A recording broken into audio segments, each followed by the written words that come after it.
Back, Magic has performed his act again, and back into the finals. Will trip number 9 for Johnson bring title number 6? For Michael, after 7 sensational seasons, at last he's made it to the finals, and now there's no bullying his Bulls. It's Magic versus Michael. It's the Bulls against the Lakers. It's the NBA Finals. Time.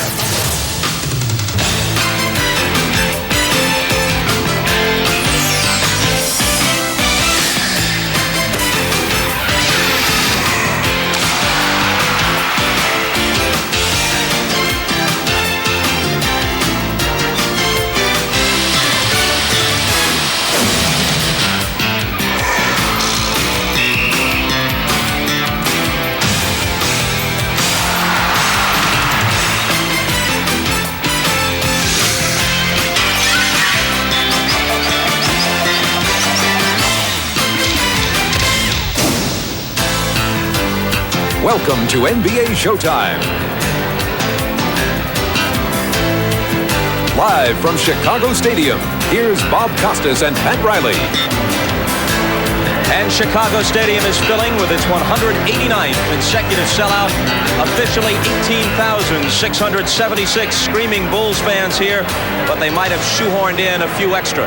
This is a franchise that's celebrating its 25th anniversary with the team's and Michael Jordan's first trip to the NBA Finals. Today's game between the Lakers and Bulls will be seen around the world in more than 77 countries, and we'll see it from this perch high in the stands of Chicago Stadium.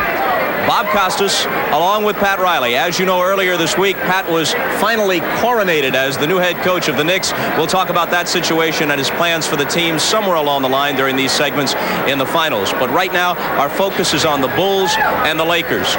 You've certainly been here. From a coach's perspective, your thoughts? Well, Bob, you cannot feel good enough just by being here. I mean, it's not the feeling. It's about all the work, all the planning, all the preparation throughout the regular season. And it comes down to one thing. It comes down to winning or misery. I can recall Byron Scott talking to me after we won back-to-back titles back in 1988, and he said to me, Pat, after 24 of the possible 26 games, he said, I've never felt more spent physically, mentally, or I said, you know something, Byron? That's what it's all about. That's what it takes to win a world championship, and the team that gives that little extra is the team that's going to feel like a winner and not feel miserable. Well, there are dozens of themes and subplots, and I imagine somewhere along the way we'll get to them all. But first and foremost, the NBA is a league of stars, and none shine brighter than Magic Johnson and Michael Jordan. Much has been said about their respective teams. Nothing has been more anticipated than their individual matchup.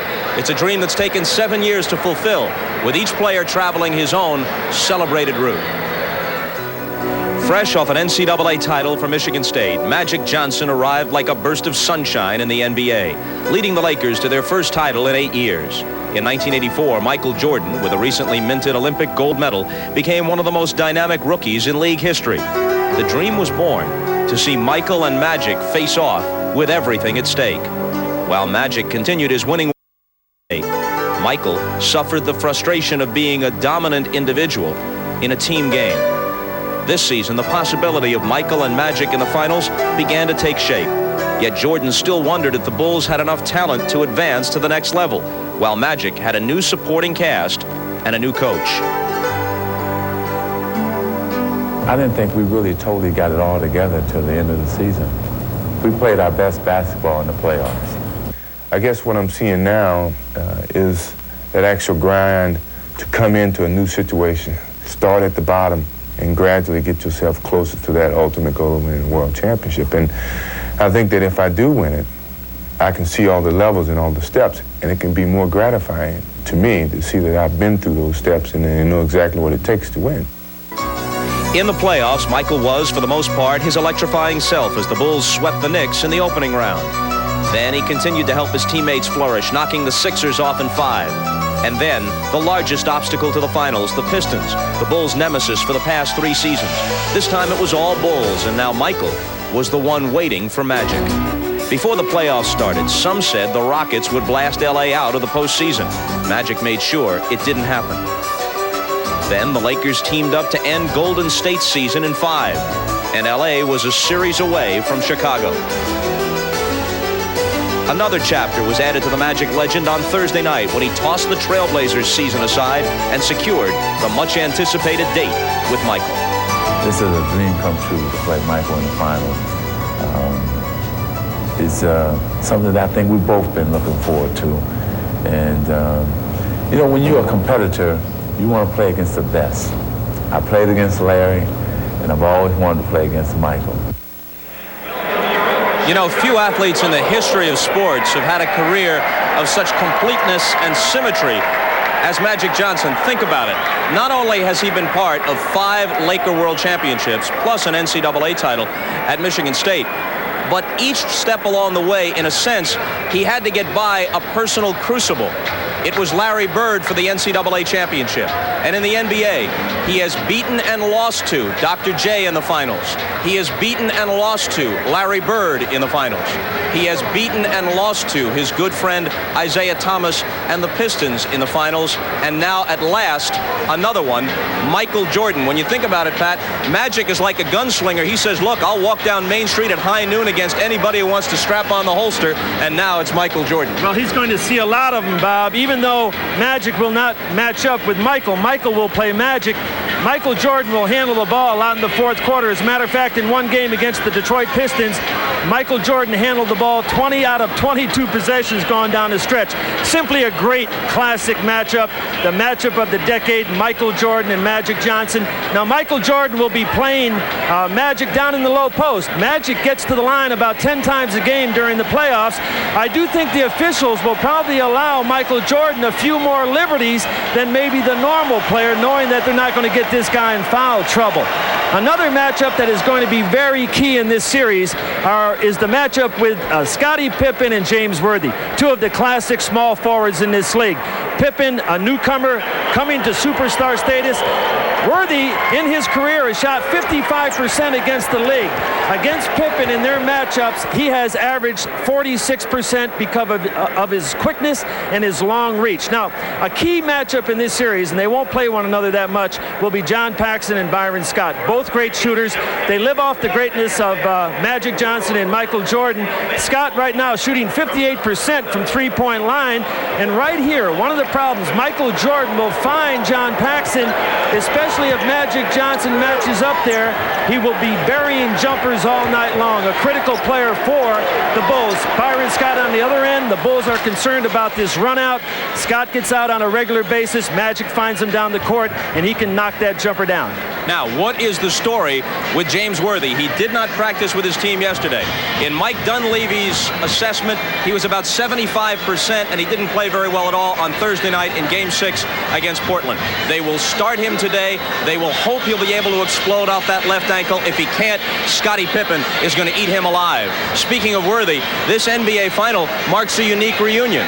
Worthy, Michael Jordan, and Sam Perkins will all start, of course, in today's game. 9 years ago, these 3 players started for the same University of North Carolina team in the NCAA Finals. In the closing seconds of the 82 NCAA Finals, Georgetown versus Carolina, freshman Michael Jordan put the Tar Heels ahead. Then at the other end of the court, James Worthy stole this errant Fred Brown pass, securing North Carolina's 2nd NCAA title. Worthy and Sam Perkins celebrated the championship. Now Perkins and Worthy are together on the Lakers, facing their former teammate Michael Jordan in the NBA Finals. And from that terrific trio to a dynamic duo, stand by, folks, because it's the Insiders, Peter Vesey and Bob Ferry, live from the NBA Finals when we continue from Chicago Stadium, Game 1 just a few minutes away on NBC.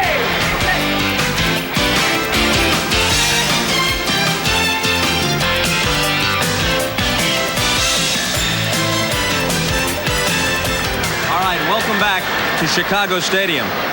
Isn't this a pretty sight? The Andrews sisters never sat this close. The Insiders, Peter Vesey and Bob Ferry, will get their thoughts on the series itself in just a few moments. But first, this time of the year, the trade talk really heats up. What's going on? Well, I got a big camp in Chicago coming up this week, and nothing was happening up until now. And the first 3 picks of this draft, Bob, are considered virtually untouchable. So everybody's going to the Nuggets at number 4 to try and get something going. Right now, I hear that the Hawks Hawks and the Hornets are talking to them about a three-way deal involving their big men. Blair Rasmussen would be going to the Hawks, and we'd have the... who else we got there? J.R. Reed. J.R. Reed would probably be going from the Hornets with probably Del Curry, and then we'd have Kevin Willis and Doc Rivers probably going to the Nuggets, and then Willis would go to the Hornets for the other two guys. It's very complicated, but that's what you hear. Somebody got a telestrator to diagram this deal? We got Bob O'Reilly. The classic three-way trade, right. Boy, I tell you.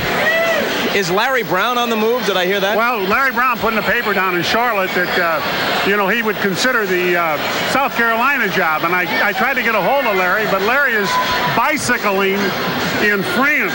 So I talked to his best friend and his agent, Joe Glass, and Joe said that Larry eventually wants to get back in college. They haven't contacted South Carolina on the record yet. And the surprising thing was he indicated to me if Larry Brown wanted really to go to South Carolina, that he didn't think that the San Antonio owner, Red McComb, would object. Well, evidently they must not be two peas in a pod, but nonetheless, despite the fact that Larry always has that wanderlust, you'd have to think he'd want to give it one more shot with a team that has David Robinson and has a chance to win. Well, I found out that he has, through an intermediary, contacted South Carolina, and so he is very interested in that job. There are an awful lot of guys that are interested in Alex English, Brian Winters. We've got Terry Holland that's interested in, Gary Williams from Maryland. Dick Harder has even put his name in for that job. Former Hornet coach. Right. It would surprise me very much if Larry did take the job. I mean, he has done a great job of building that franchise, being part of it.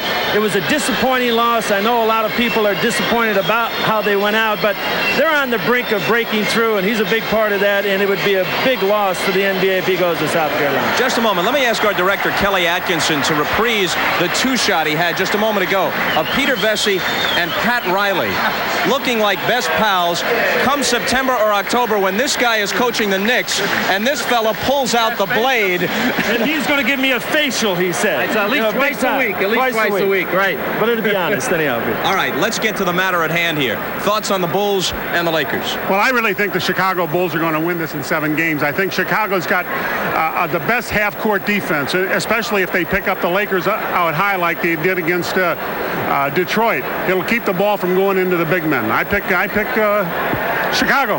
Peter? Well, I'm going to go with whoever Dean Smith thinks is going to win this thing.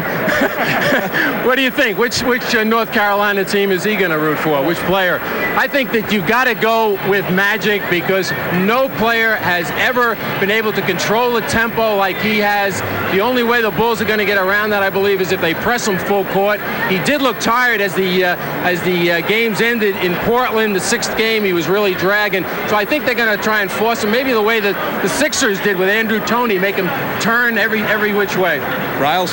Well, I think they talked a lot about hunger. Michael Jordan has said, we are hungry, they are experienced. But when it comes down to this series, right now, the Los Angeles Lakers have players who have played in 140 final games.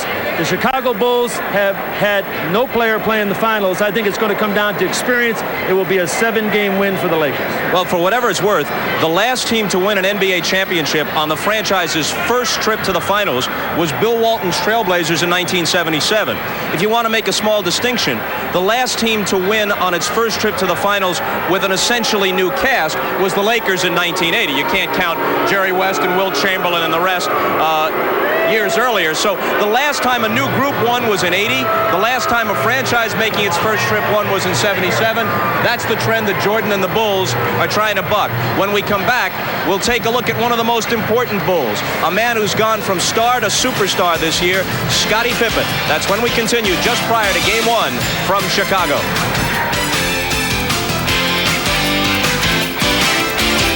Of the NBA Finals. You know, this series is being billed as Magic versus Michael, but it's their teammates who will play a big part in determining the title this year. For the Bulls, Jordan's best supporting player this season has been Scottie Pippen, a man once accused of disappearing in the playoffs. Well, that's not the case anymore, and Gail Gardner has the story on that. If the Grand Canyon could speak, it would sound like Scottie Pippen. Oh, I feel great on the scene. If a Picasso could come to life, it would look like Scottie Pippen. And if Michael Jordan had a little brother playing in the NBA, it would probably be Scottie Pippen. The Chicago Bulls are on the verge of their first NBA championship, and with his second straight career-best year, Pippen has emerged as an all-around star. Pippen credits the high-flying Jordan with helping him come into his own. Having an opportunity to play with him and watching him, I try to pick up a lot of his game. One part of his game that I admire, that even I've tried to work on, and we joke about it all the time, I cannot go to the left and dunk on people. He does it with the ease that I've never seen anybody do it, except for James Worthy. Pippen on the drive, left of the lane to the rack. Whoa! If there's one main criticism of Pippen, it's that in the past he has disappeared in big playoff games. Ejection against the Knicks in '89. Elbowed out by the Pistons' Bill Laimbeer in 1990. And last year, the biggest headache of all. How have you dealt with the knock on you that you don't come through in big games, like the migraine in Game 7 against the Pistons last year? It's something that just happened to me, and I can't take it back now. I mean, it was real harsh, real frustrating, but, you know, I tried to give my best effort, and I went out and played, but, I mean, the results were 0. Well, I won't back down. No, I won't back down. Pippen hasn't disappeared in this year's playoffs, as the Pistons found out firsthand, and he certainly didn't back down and wasn't intimidated by the dirty tactics of Dennis Rodman. I'm not going to let that bother me. I'm going to try to put it behind me, and maybe I'll have a scar right here, but whatever. It was a frustration move on his part, but, you know, I got a letter from him today, which, you know, whoever wrote it, you know, was telling me that they were sorry, but, I mean, that still doesn't take out of my mind what he did. So what you're really saying is that you don't think Dennis Rodman actually wrote that letter to you himself? It's probably, you know, either his agent or someone within the organization, but I don't think Dennis Rodman is that kind of profession that he would be willing and have the pride to do that. Scotty grew up in rural Arkansas, the youngest of 12 children. Not recruited out of high school, he began college as the team manager at tiny Central Arkansas. Strongly supported by his family, his one regret is that his father, who died last spring, can't see him play for the NBA title. Once I grew up as a kid, I think in 10th grade, he had a stroke and he was paralyzed and he lost his speech at that time. And I never did get the response of knowing whether or not he knew what I was doing. I knew that he was watching me on TV. You know, it was the only feedback that I could get to know that, let him know that I had made it and to know that he was very proud of me. Many folks are taking pride in Scotty these days, from his family to Bulls management to his teammates. Now Pippen wants to take pride in an overall playoff performance that doesn't include any disappearing acts. Moments ago, Scottie Pippen and the rest of the Bulls coming out onto the floor. There's Pippen. Had I've spoken with him each of the last 2 days, there's almost a serenity about him. If he is experiencing butterflies, if he's ultra keyed up, he's disguised it. Well, I'll tell you what, it's the ultimate breakthrough, Bob, for him. He's had his scars. He's had his wounds. He's had a tough career thus far to this point. He's had some back problems. He's had surgery. He had a bad year about his second or third year. He had to go through the Detroit migraine headache. And right now, Scottie Pippen this season and throughout the playoffs is breaking through to the level of the Barkleys, the Birds, and the Worthies. He is becoming a superstar in his own right, and he proves it night in and night out. In fact, he has outplayed Worthy in the 2 games head-to-head this year, and Worthy is, at least to some extent, we'll have to watch early to see how great an extent, but we know somewhat Worthy is hobbling. This is a potential big edge for Pippen and the Bulls. Well, right now, James Worthy, the question is just how healthy is this guy? He was about 75%, as you mentioned the other night, but it's a perfect matchup.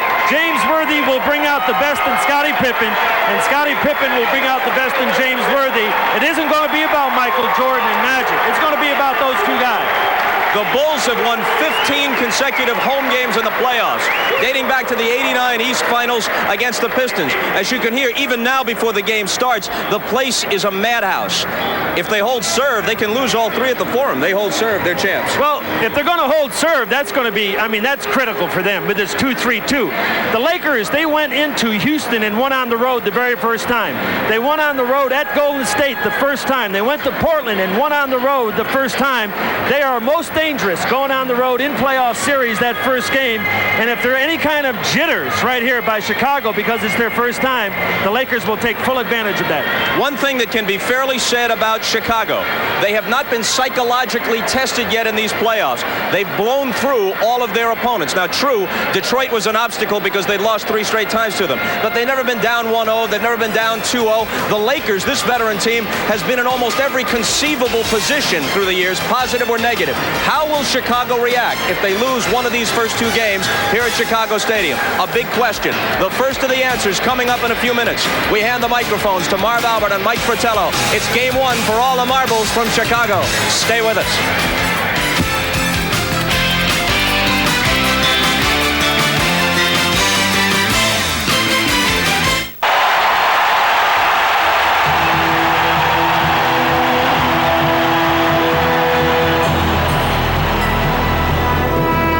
A matchup so natural, so provocative, that basketball fans have argued it for years. Who is the better player, they've asked? But of course, there's been no answer. Because how are we to judge? One man is the league's top scorer, but his counterpart is the all-time assist leader. One man is the current MVP, but the other owns 5 championship rings. These stalemates have then led to the ultimate subjective question. Which man makes his teammates better? In this season, to be sure, there is no clear-cut difference. And so the debate has raged on radio talk shows, in the press, in the imagination, but never on the basketball court until now. This is the place where fantasy meets reality. Michael versus Magic, with the game's biggest prize at stake. Let the answer reveal itself.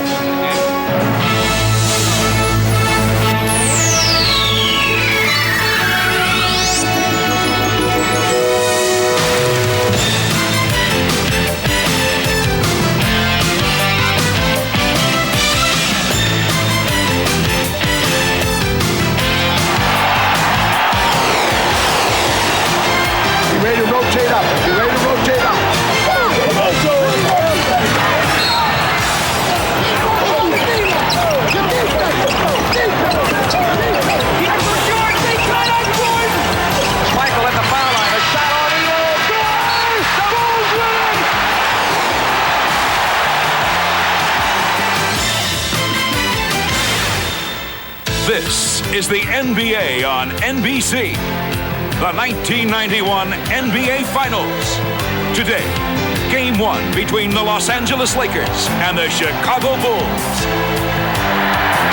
You are looking at Chicago Stadium, and they are basketball crazy here in Chicago as we approach the start of the NBA Championship Series.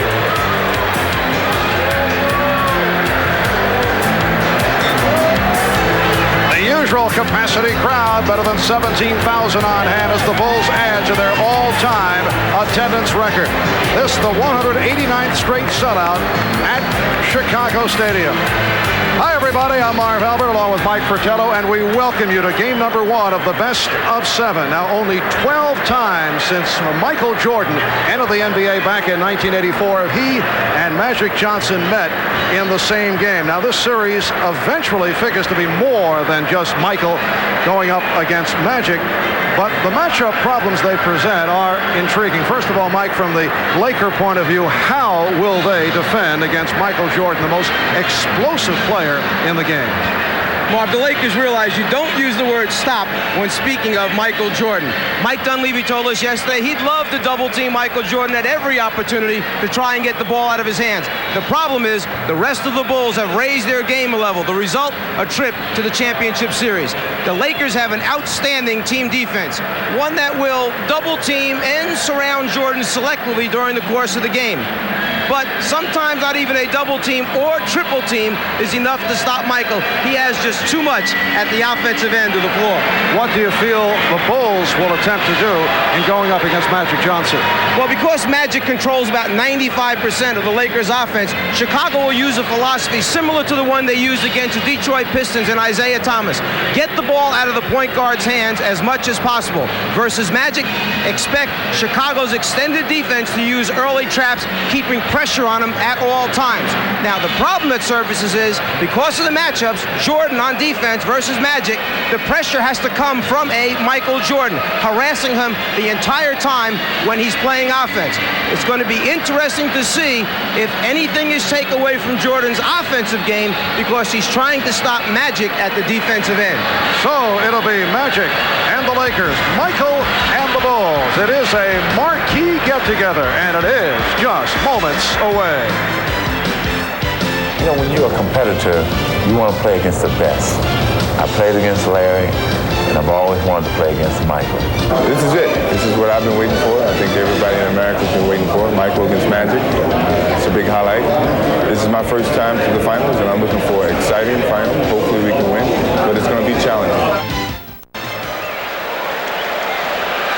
Back in Chicago, we're set for the introduction of the lineups. Always a theatrical production here at Chicago Stadium. Let's join with Ray Clay on the public address. Good afternoon, ladies and gentlemen. The Chicago Bulls welcome the world's greatest fans to the Chicago Stadium, the noisiest arena in the NBA. I'm Ray Clay, and today's Game 1 of the NBA Finals is between the LA Lakers and your Chicago Bulls. And now for this afternoon's lineups.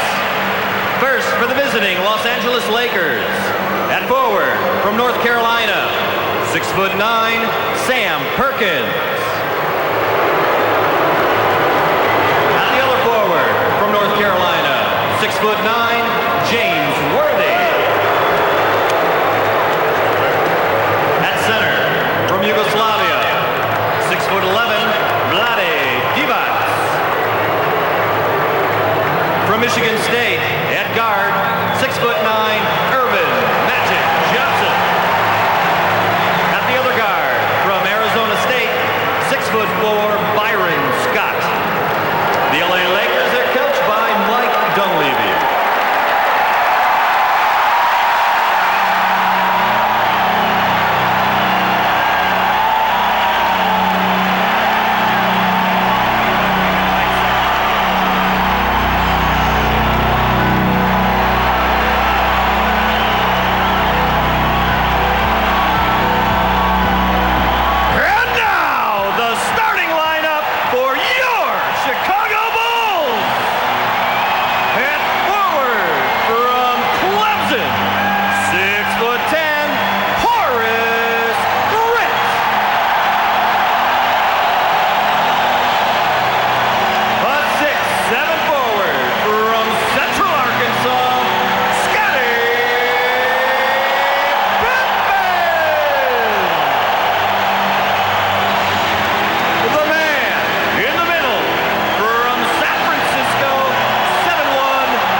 Today we are enhanced by double coverage of the sidelines. We're joined by both Ahmad Rashad and Steve Jones. First, here's Ahmad.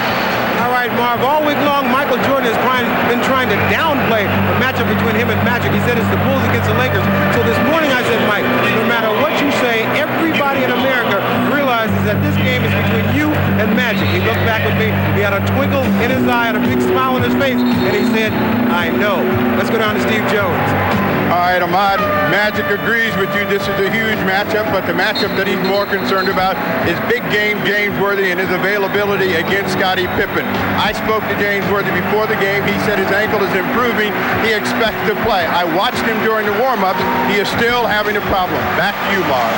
All right, Steve, Ahmad, for the Chicago Bulls, this is their first ever appearance in the finals in this their silver anniversary season. For the Los Angeles Lakers, it is their 9th trip to the championship round in the last 12 years. A remarkable accomplishment. The officials, Hugh Evans, Jack Madden, and Hugh Hollins. And we're set for the start of Game 1 of the NBA Championship Series. Chicago Bulls finishing 61-21, winning the Central Division and whipping right through the playoffs. The LA Lakers 58-24 in the regular season, second in the Pacific, and then they were able to knock off the Portland Trail Blazers in 6, wrapping up that series in Los Angeles this past Thursday. Lonnie Divac, Bill Cartwright, and the opening tip controlled by the LA Lakers as Magic Johnson moves across against Michael Jordan.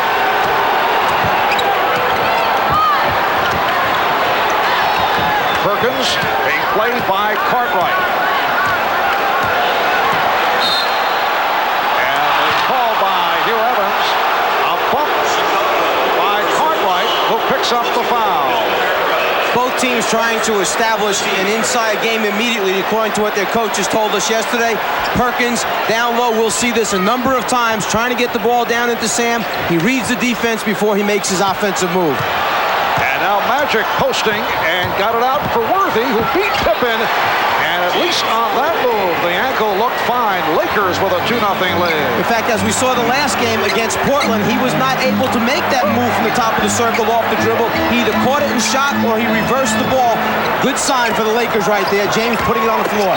Here's Pippen, and he's hit on the reach in. The first look was to Bill Cartwright as the Bulls tried to get Cartwright involved early, but he did not have the shot, and he whipped it right back outside. The foul was called on Worthy.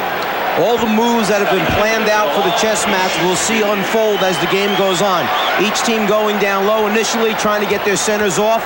On the other side, trying to put fouls on the opposing center to put him on the bench. For Scottie Pippen, this has been a breakthrough season. He has emerged as an NBA All-Star. He has averaged 22 per game in the playoffs. Came up particularly big against the Detroit Pistons. And he's been shooting 53% from the floor. And Magic had it deflected out by Grant. It will be Laker ball. Immediately, we'll see Chicago extend its defense and watch for the man on the ball, Grant, to go and double team occasionally, particularly if it's Magic handling to try and get it out of his hands. And it's Lonnie Divac, who does handle the ball well for a big man, providing the help. And from time to time, we'll see Phil Jackson use what he calls escort pressure. Divac to the left-hand hook to give the Lakers a 4-1 lead. I don't know if I've seen Vlade use that one personally this season, but he was saving it for the right time. Minute and a half gone by. Now Scott on Jordan. Here's Cartwright. Yes. Lakers 4, the Bulls 3. Keep an eye on Michael Jordan as he guards Magic, his hands. He's gotten a number of deflections this season against Magic in the 2 matchups. He anticipates the pass. And Worthy went to the left hand. The Bulls looking to run. Jordan from deep. Yes. The Bulls take a 5-4 lead. And immediately Phil Jackson signals to the defense, move up, find the ball early, put pressure on him. Michael Jordan during the playoffs for the most part has been starting in low-key fashion, and then he has picked it up in the second half. He's been looking to distribute the basketball. Nice move by Perkins. He was able to get the step on Cartwright. Lakers by 1.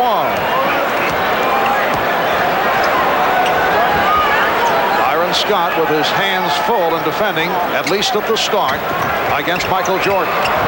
Evots up on Grant. Evots got a piece of it. Scott spotting up. He's been hot from three-point land. And here comes Paxson. Pippen back for Paxson. Jordan open. One thing you'll see from Chicago is excellent spacing on offense, good ball movement, unselfish play.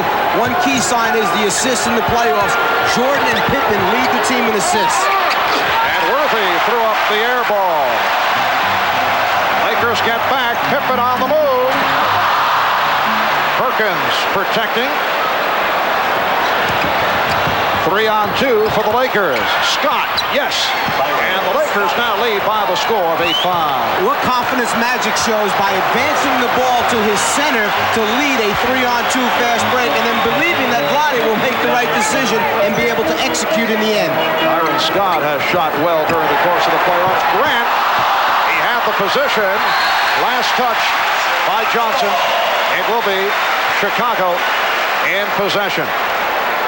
I think one thing that the Lakers did pick up in the series from Portland was the understanding that we must become a better rebounding team. In the games they lost to the Trailblazers, they were beaten thoroughly on the glass. The ones they won, they made a strong comeback, did their share of rebounding. Pippen extending. And Worthy gets to it. The Chicago Bulls have won 15 straight home playoff games. The last home playoff loss to Detroit last June the 2nd. A year ago to the day, Perkins. And the Lakers off to the good shooting start and jumped in front by the score of 10-5 with just a shade over 4 minutes gone by. Pippen lost it. And this is a rare situation as Scott fires, where the Bulls have not gotten off to the fast start, particularly here at home. And is there anything to the fact that the number of days off maybe produced a little bit of rust and not in that game condition that you need, particularly in the championship series? Michael Jordan now 1 for 3 from the field. And again, it's Devots handling the ball well. Devots going down half court. Perkins.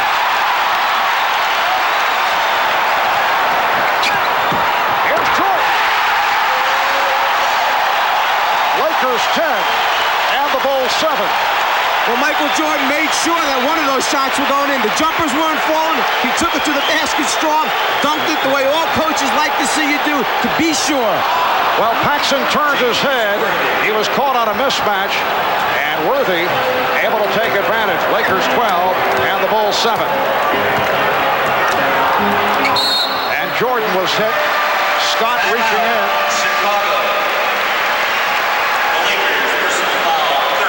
Magic Johnson also involved, and they call it on Magic. Timeout taken, 6:36 remaining in this first quarter. Last played last Monday afternoon and wrapping up the series against Detroit. A moment ago we posed the question, how will the long layoff affect the Bulls? And we asked that of Phil Jackson.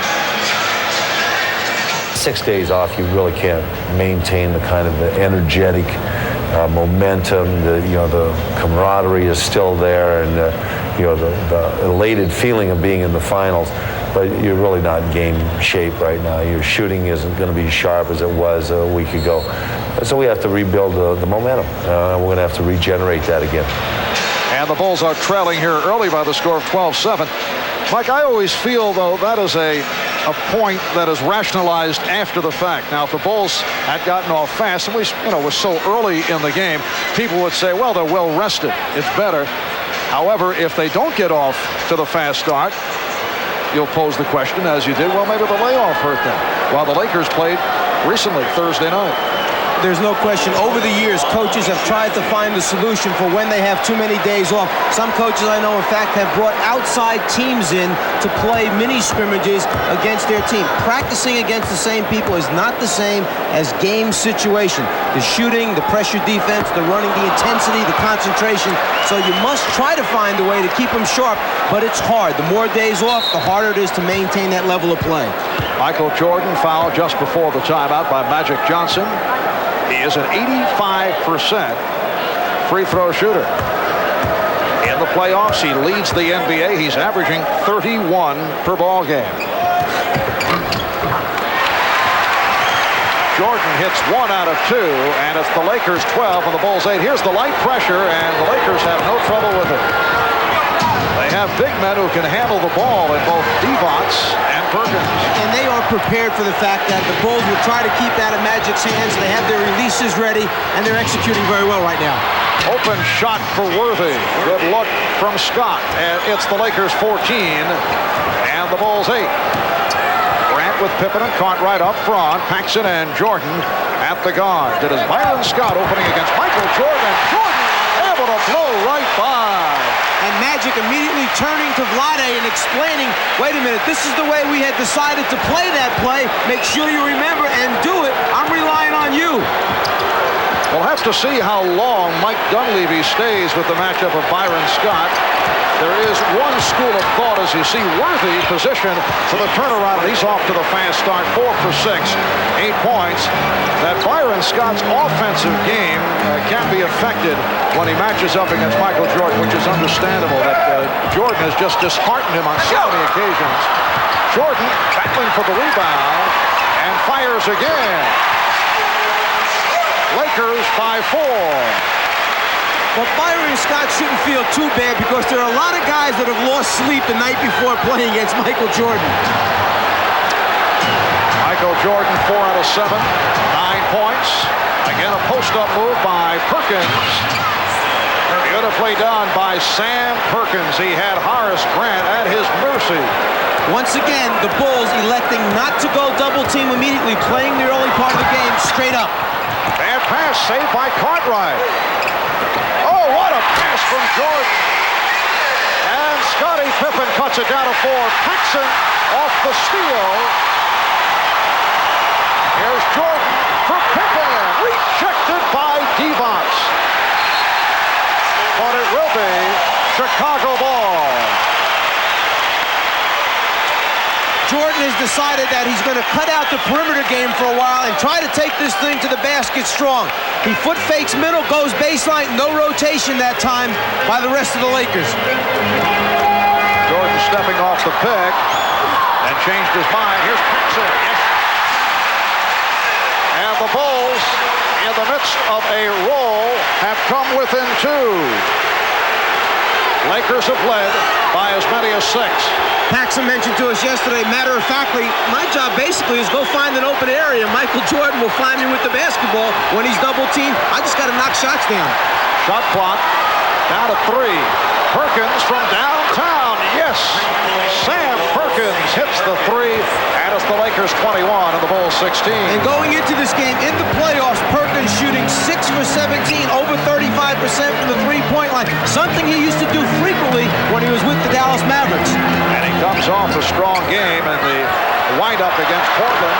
Cartwright from well beyond his range. But a great example of the Lakers defense extending and challenging a shot by a Bulls player. They put a lot of pressure on shooters.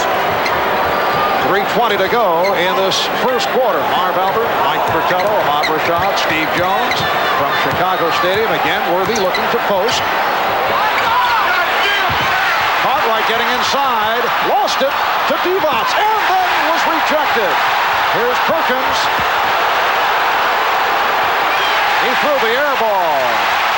He had the new 24, may not have realized it. Paxson.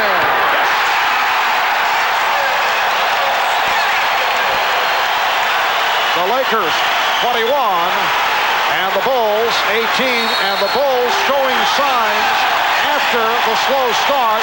Mike Dunleavy will talk it over. Timeout taken by LA.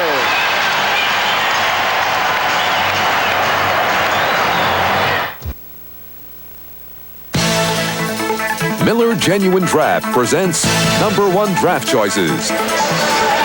Today's Miller number 1 draft pick, Scottie Pippen of the Bulls, originally chosen number 5 overall by the Seattle Supersonics back in 1987. The Bulls acquired Pippen on draft day for the rights to Olden Polynice plus other conditional picks, the two-time All-Star led the Bulls in assists this season, second on the team in scoring and rebounding. A reminder, at the end of today's broadcast, we'll be selecting the Miller Genuine Draft Player of the Game. A while back, the Lakers, in trying to establish their half-court offensive game, sent Perkins low. Watch the Bulls defense checking it out. No double teams early. They're trying to play the post-up people straight up, but eventually in the game, Jackson usually turns the defense and starts trapping. A.C. Green has come on for James Worthy. Worthy leads with 8. A.C. Green providing a spark at the Forum in Los Angeles on Thursday night. 23 minutes, 15 points. Also lifted the Lakers in games 3 and 4. Shot clock is down to 5. Scott. And back come the Bulls. They're down by 3. Pippen for Jordan.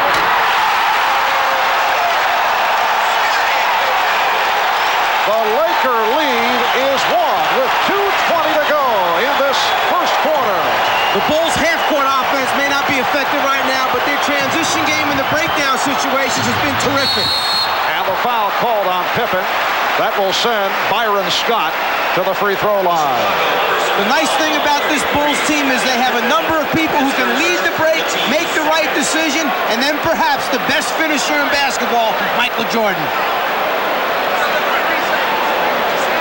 Byron Scott to the line. He shoots 2. Lakers have led by as many as 6. They got off 14-8. And the Bulls have come back. Michael Jordan leading the way with 11 points. Also has 3 assists. So he has accounted for 17 of Chicago's 20 points.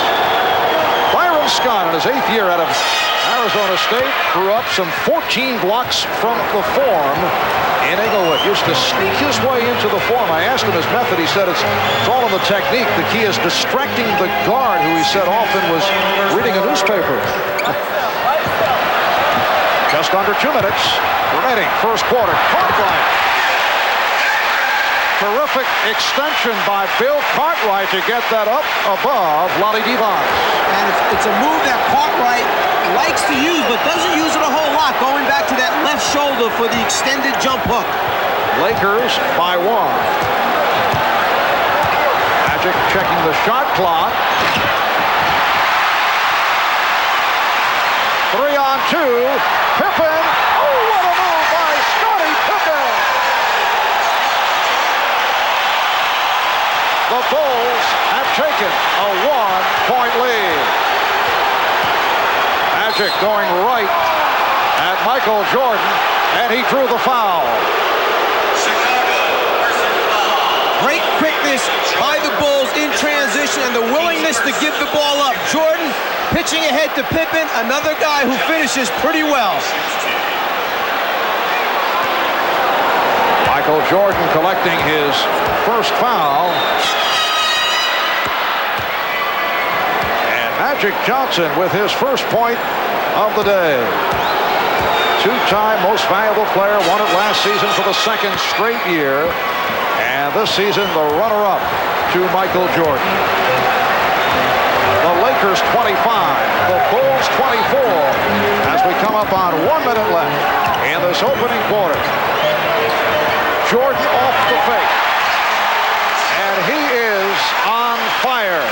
13 for Jordan. He's hit 6 of 9 from the field. Bulls by 1. That time you saw them run a second player at Magic early that time to take some of the pressure off of Jordan. Again, the shot clock down now at 5. Perkins forced. Green. And the loose ball foul has been called.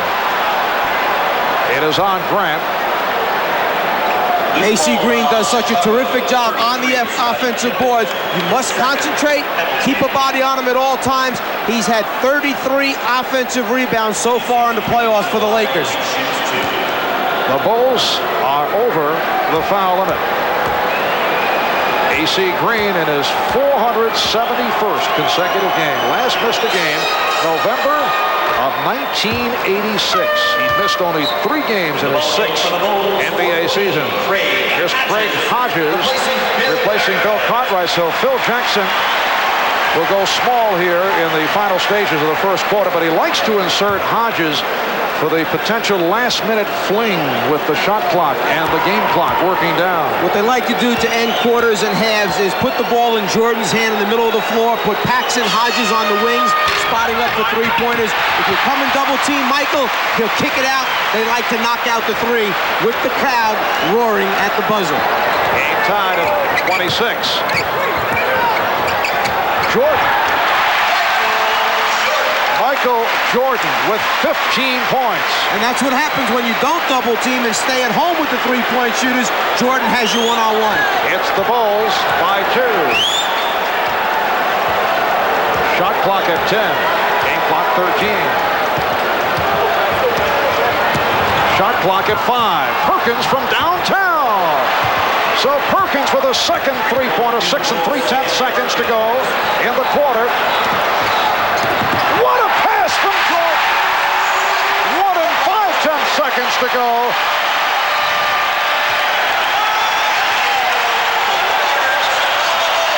They are standing and cheering the Bulls, who with a late drive have taken a 30-29 lead on the Lakers. Led by Michael Jordan, who hit 7 of 10, 15 points, 5 assists. The Bulls have the lead after 1 in Game 1 of the best of 7. To end quarters, put the ball in Jordan's hand because he usually makes something good happen. You know, many times they say that when Michael Jordan's tongue is out, something bad's going to happen for the opposition. Takes a page out of Magic's book with a hook pass over the top. A spectacular first quarter for Michael Jordan. 7 for 10 for 15 points, plus 5 assists. And as we mentioned earlier, throughout most of the playoffs, Michael has started slowly, kind of checking things out, getting his teammates involved, and then has poured it on, come on strong in the second half. Not the case here today. Well, maybe he's thinking some of my teammates might be a little bit nervous. Big game situation, championship series. Let me give him some confidence, get him off to a quick start by doing it myself. Cliff Levingston has checked in for the first time. Here's Jordan. Magic Johnson gets to it. Terry Teagle on the floor for the Lakers for the first time. So Divac with Green and Worthy up front. Worthy returning. Teagle and Johnson at the guards. They try to double up on Teagle. Pull it past Beauty. And the foul call. Magic Johnson spotting the open man, Vlade Divac. Cartwright called for the foul, his second. One of the things you'll notice during this series is the great hands of Divac, the ability to catch the hard passes that Magic Johnson throws at the spur of the moment when a lot of players aren't expecting him. They have turnovers as a result. Divac comes up with the ball. Sounds simple, but so important. Crowd reacting to the entrance of Will Perdue, who has become a crowd favorite here in Chicago. He replaces Bill Cartwright, 4 points, 2 personal fouls for Cartwright. Earlier this season, Perdue had complained about lack of playing time, that he moved up in Phil Jackson's rotation, began to play well, and came up solid during the playoffs. We see a little change in the philosophy now defensively by the Lakers. With Teagle on the floor instead of Scott, James Worthy has moved over now to guard Michael Jordan. Bulls 14 for 22 from the field in the first quarter. They made 12 of the last 15 after the slow start. Divac's able to take the dribble from Jordan. And Michael Jordan knew he had a mismatch situation, tried to take Divac off the dribble, but the Lakers recognized and surrounded the ball immediately. Lakers 50%, 11 for 22 shooting in the first quarter. Now Worthy backing Grant. Shot clock is at 5. And goes to the finger roll. What a move by James Worthy. The best option, perhaps. Put it in the basket. Lakers lead at 33-30. We're just underway in the second quarter. Marv Albert, Mike Fratello, Ahmad Rashad, Steve Jones from Chicago Stadium. Perdue from Jordan. You could see Magic that time give his teammates the verbal signal to come and double team when he wanted to help, but Jordan's so unselfish he finds the open man. So the Lakers by 1. Here's Teagle getting inside. Terry Teagle had a disappointing regular season, but he's come on in the playoffs. Came on strong toward the end of the season after he was signed as a free agent after spending time with Houston, Detroit, Golden State. That's a three-point attempt by Hodges. Green on the rebound.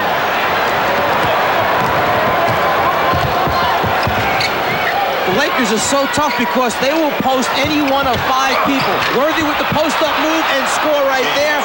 4 of the 5 starters will post up. Only Scott not being a post-up guy. And then Teagle off the bench is another post-up man. Most teams are happy to have just 1 or 2 post-up guys.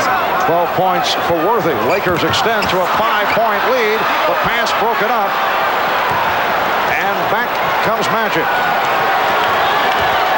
8-2 run by the Los Angeles Lakers. Worthy with the opening.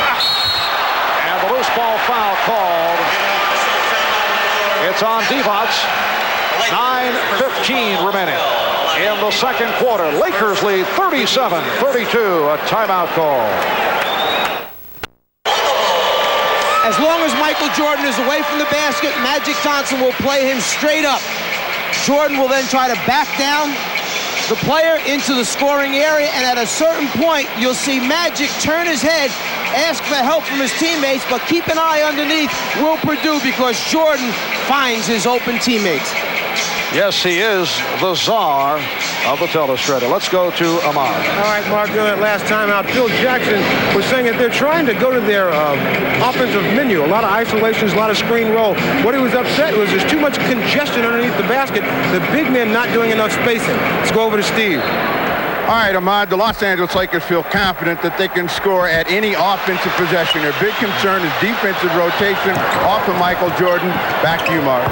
All right, Steve, and Craig Hodges able to hit his first field goal with 3 minutes gone by. In the second quarter, the Lakers lead the Bulls 37-34. Check of the stats, 6 assists apiece for Jordan and Johnson. Teagle had it knocked away. Shot clock is at 14. Scottie Pippen checking back in. He'll replace Horace Grant. Leads with a field goal for 2. Phil Jackson was telling us at practice yesterday that the Lakers will try to lull you to sleep. Then they'll pick you apart. They have a way of frustrating the defense. They take so much time off the 24-second clock, and we've certainly seen that here in the first quarter. Worthy with another gorgeous move. Worthy with 14. And remember, there were questions about Worthy because of that sprained ankle. Lakers by 5. Deflected out. It will be Chicago ball. Worthy has the ability to back you down to the last possible second on the 24-second clock, and then finds a way to get a good shot off. And the Bulls shot clock is at 10. Divac's able to jump out effectively. Here's Pippen. And Teagle on the rebound. AC Green up front with Lonnie Divac, James Worthy, Magic Johnson, and Terry Teagle now at the guard. Matchup is now Livingston against Worthy, who's backing him down, and then not able to hit the jump. Here comes Jordan. Michael goes all the way, and then a late decision, and he's called for the travel. He tried to hand it off. He was undecided. And a rare traveling violation indicator. Jack Madden saying that Michael's feet touched the ground before he actually got rid of the basketball. He's airborne, and the foot, he says, comes down before the pass is delivered. From another angle, check it out and see if the feet touch before the ball is delivered. Looks like a good call. And Michael Jordan will sit down. B.J. Armstrong has come on for the first time. 15 points, 7 assists for Jordan. Good play by Livingston. First thing Livingston did was he got Worthy off the block. Next thing, he denied him the ball, got the deflection out of bounds. Cliff Livingston did not get the playing time during the regular season and had a disappointing regular season after coming over from the Atlanta Hawks, but he stepped it up, in particular in the series against Detroit. Purdue got a piece of that shot attempt, and the foul is called. in speaking with Livingston, he felt early in the season he was so concerned about not messing up the Bulls team when he was out on the floor. A rather intricate half-court offensive system, one that he was, well, if he goes back, he was so embedded into the Hawk system for such a long number of years that he moves over into Chicago's new system, and he said, I was just afraid of messing up when I got on the floor and really didn't just go out and play. Was that complicated Hawk system under Coach Fratello you were referring to? These 3 plays that we had. Will Perdue called for the foul. A.C. Green on the line. Livingston emerged in the series against Detroit.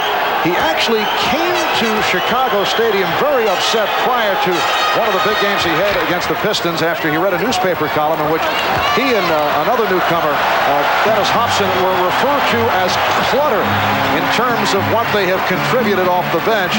And he said that gave him the extra incentive to prove his critics wrong. Here's Hodges. Yes. And the Lakers lead 41-36. Well, maybe Phil Jackson will be ghostwriting some tough stories on Cliff Livingston, try and get him going. 5 minutes gone by in the second quarter. Now Perdue guarding Perkins. Off the steal, Livingston for Perdue, and he will go to the line. Almost a bad decision that turns into a good play for Chicago. Livingston gave it up to a big man too far from the basket, but they'll wind up shooting 2 free throws. Larry Drew just committed that foul.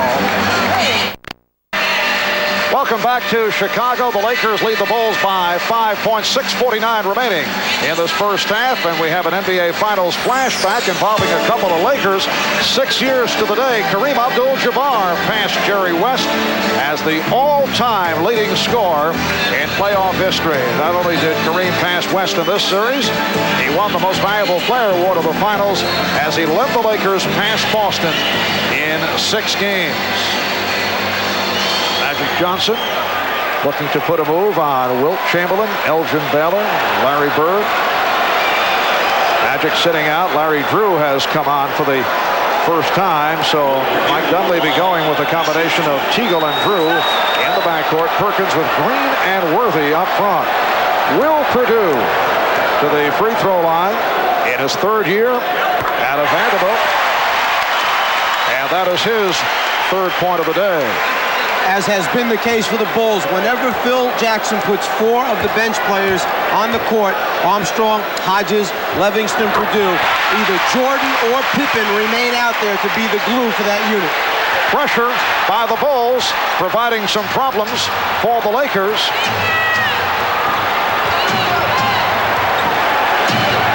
Phil Jackson will go with the light pressure, and he'll use it as a surprise element. Drew shooting the 3, Perdue on the rebound. And that full court pressure wound up in a rush shot for the Lakers that time.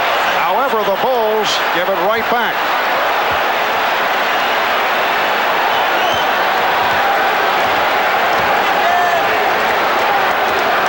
Larry Drew moving it against B.J. Armstrong.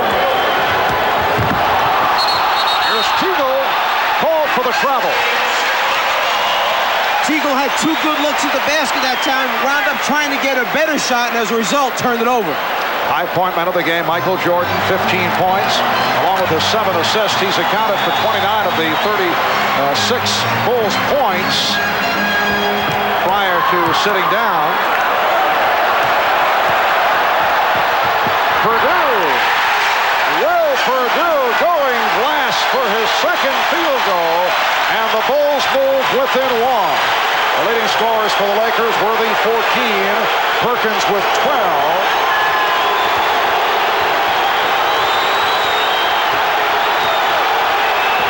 Here's Perkins, and again it is Perdue on the rebound.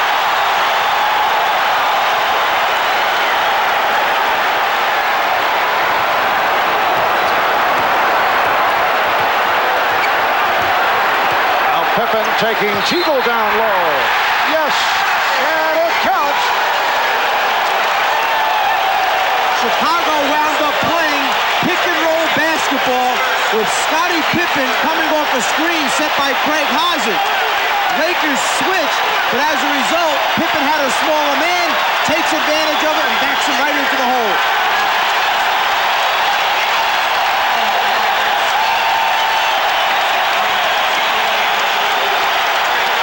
Mike Dunleavy making changes. Magic Johnson returns, as does Byron Scott. And Vlade Divac, the Bulls have reeled off 8 consecutive points.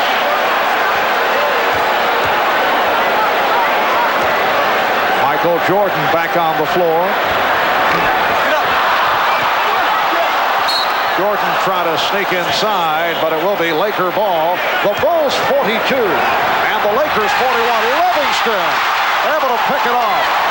And the Lakers had stationed Worthy at the opposite end of the floor. The Bulls did not match up. Magic just looked up a little bit too late. The idea was right. Execution is a little sloppy that time. Again, Jordan played by Scott. Divac over to help. Pippen with 2 on the shot clock, has to fire it. And it is a 24-second violation. We've been giving the Bulls defense a lot of credit, but we must remind people the Lakers have played outstanding defensive basketball, particularly down the stretch of the regular season and throughout the playoffs.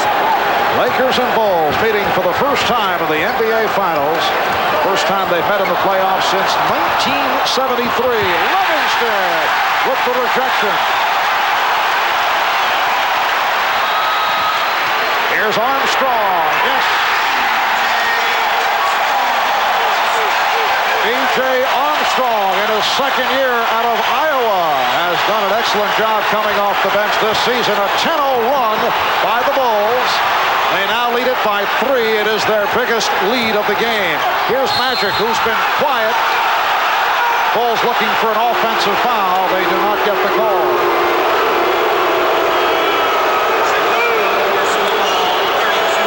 Magic sees the crease in the defense, just puts his head down basically. He says, I'm going to the basket. Bulls a little slow in closing down that lane to the rim. Magic is 2 for 2 from the line.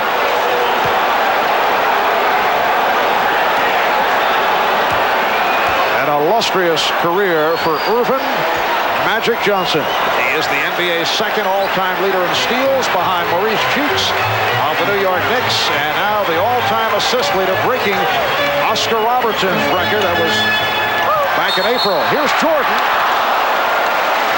And Michael will go to the free throw line. I can't say for sure whether the Bulls are trying to play mind games with Byron Scott, but as soon as he comes back in and the matchup takes place, Scott versus Jordan, Chicago sent Michael Jordan down in the hole on a post-up to get him off right away versus Scott. Jordan is 1 for 2 from the foul line. Just under 4 minutes remaining in this first half. And the Bulls lead it by 1.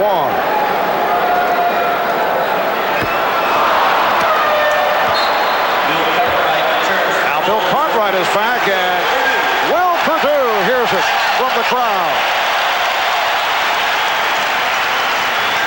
And now a timeout taken. When we come back, it'll be Jordan back to the foul line. Well, the Lakers led by as many as 7, but a 10-0 run by Chicago has propelled the Bulls to their biggest lead, a margin of 3. Excellent job by the Bulls bench. And again, Cliff Livingston providing an emotional lift. A guy who knows his role. Rebound, play good defense against the team's top scorers. Very willing to do that.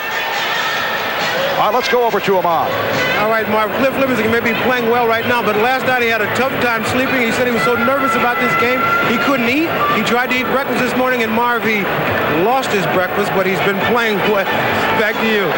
Ahmad has such a way with words, doesn't he? He lost his breakfast. Very impressed. You know, I never quite heard it captured in that manner. Michael Jordan on the line for his second free throw. 3:56 remaining in the first half. So the Bulls lead it 45-43. And again, the light pressure by Chicago. Magic met by the trap. Divac, Worthy, Perkins up front. Scott Johnson in the backcourt. And because of the switch, all of a sudden Michael Jordan is on Vlade Divac, playing him down low. The double team gets it out of his hand. Magic delivering for Divac. Shot clock out of 1. And it's blocked by Pippen. It's a 24-second violation.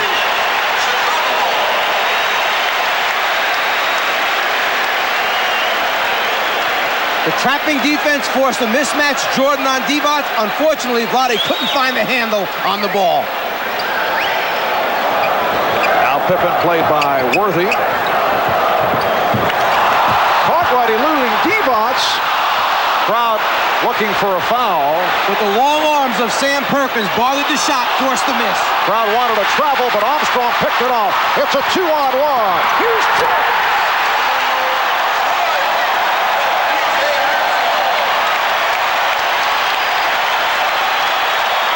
18 points for Michael Jordan.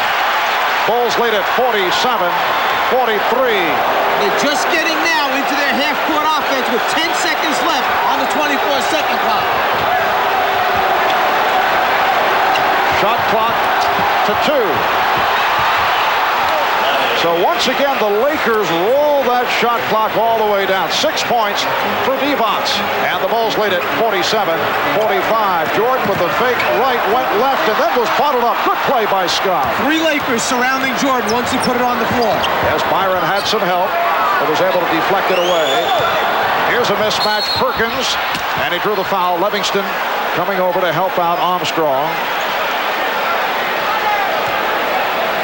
So Sam Perkins, a college teammate of Michael Jordan, as was James Worthy, to the free throw line. Over the last 3 years, he has worked vigorously with weights. 6 years in Dallas, signed with the Lakers as an unrestricted free agent last August, and it has turned into a splendid move by Laker general manager Jerry West. And as you follow Perkins in his career, he started out under Dick Mott, a little bit of post-up action. When John McLeod, Richie Adubato took over, a little more post-up action. When Adubato was named the head coach, stuck him down in the hole on a full-time basis. He said score from down low, and then Dunleavy has taken over now, and it gives him 5 people to post up on offense. The crowd reacting to the play of Cliff Livingston. Horace Grant checking back in. The Lakers and the Bulls tied at 47. Game 1 of the NBA Championship Series. Game 2 here Wednesday night, 9 o'clock Eastern Time on NBC. Game 3 in LA next Friday night, starting at 9 Eastern Time. Cartwright to the fadeaway. Divac on the rebound.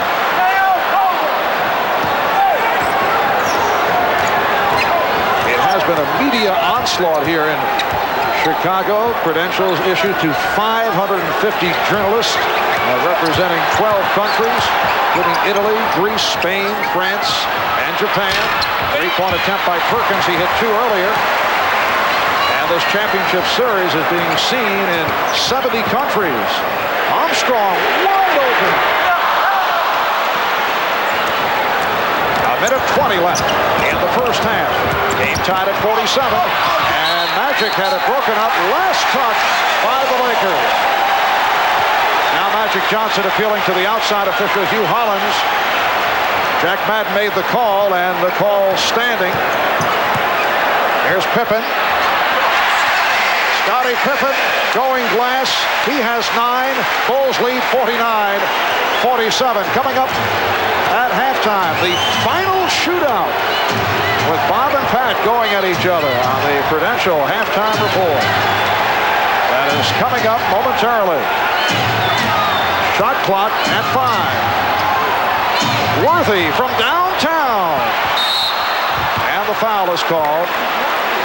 Scott grabbed by Armstrong. Mike Dunleavy reminding James Worthy, if there's enough time on that 24-second clock, use the dribble penetration to get in the seam and force another rotation by the Bulls defense. That time, James, because the shot clock had almost gone off, had to launch the long jumper. Mike Dunleavy, 36 years old, a product of the schoolyards of Brooklyn. Excellent playmaking, scoring guard at South Carolina. He took over under pressure conditions from Pat Riley. Mike Dunleavy was in a no-win situation, but he still won.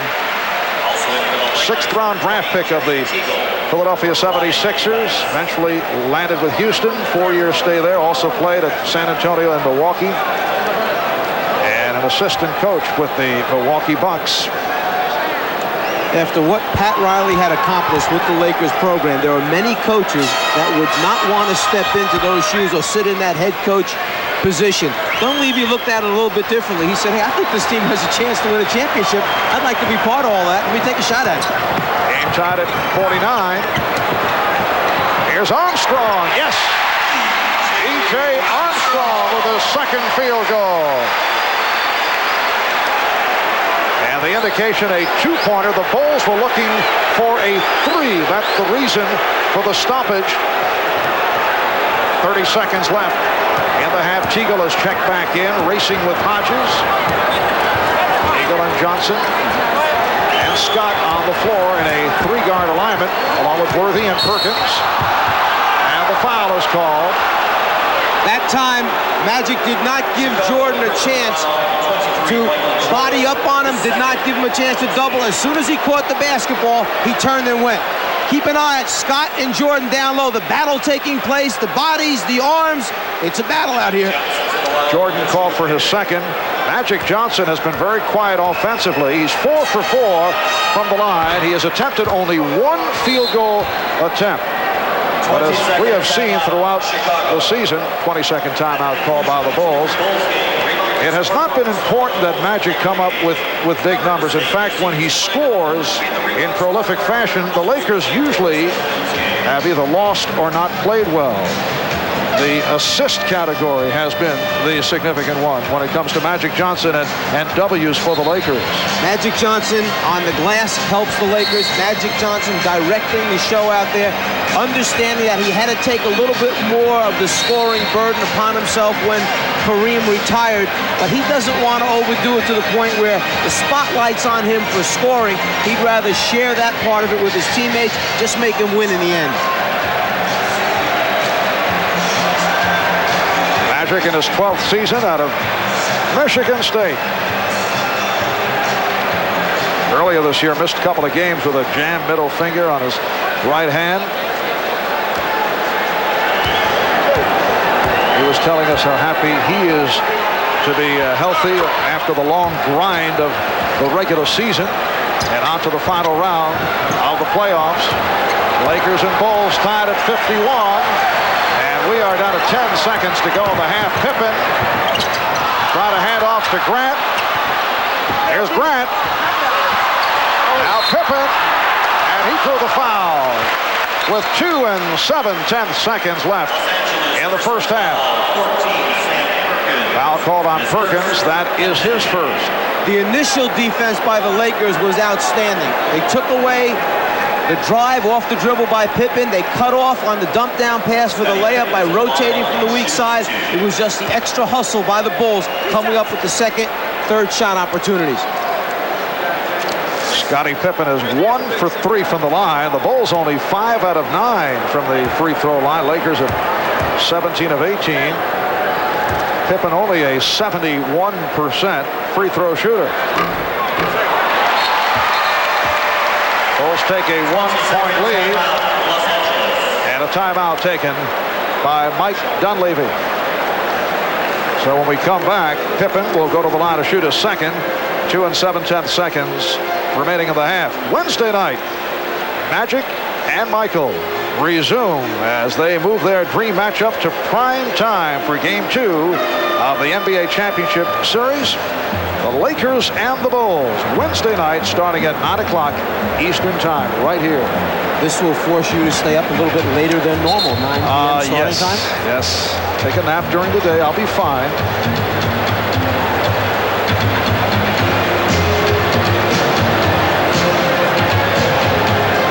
I think we need referee Arthur Mercanti to check this one out. Let's see, salary about the same. We're not talking about all the extracurricular activities. MVP awards, Magic with 3, Michael with 2, but the big number that Michael would like to put a dent into under the category of championships. In fairness, the supporting cast has been a little bit different with the Lakers over the years than it has been here in Chicago.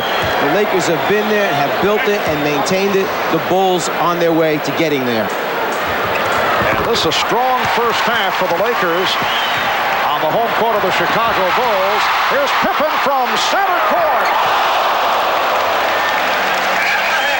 Lakers shot only 44%, but they're down by only 2, while the Bulls 61% shooting in the first half. Jordan leading the way with 18 points along with the 5 rebounds and 8 assists. Halftime in Chicago, game 1 of the best of 7. The Bulls by 2. Bob and Pat coming up in just a moment.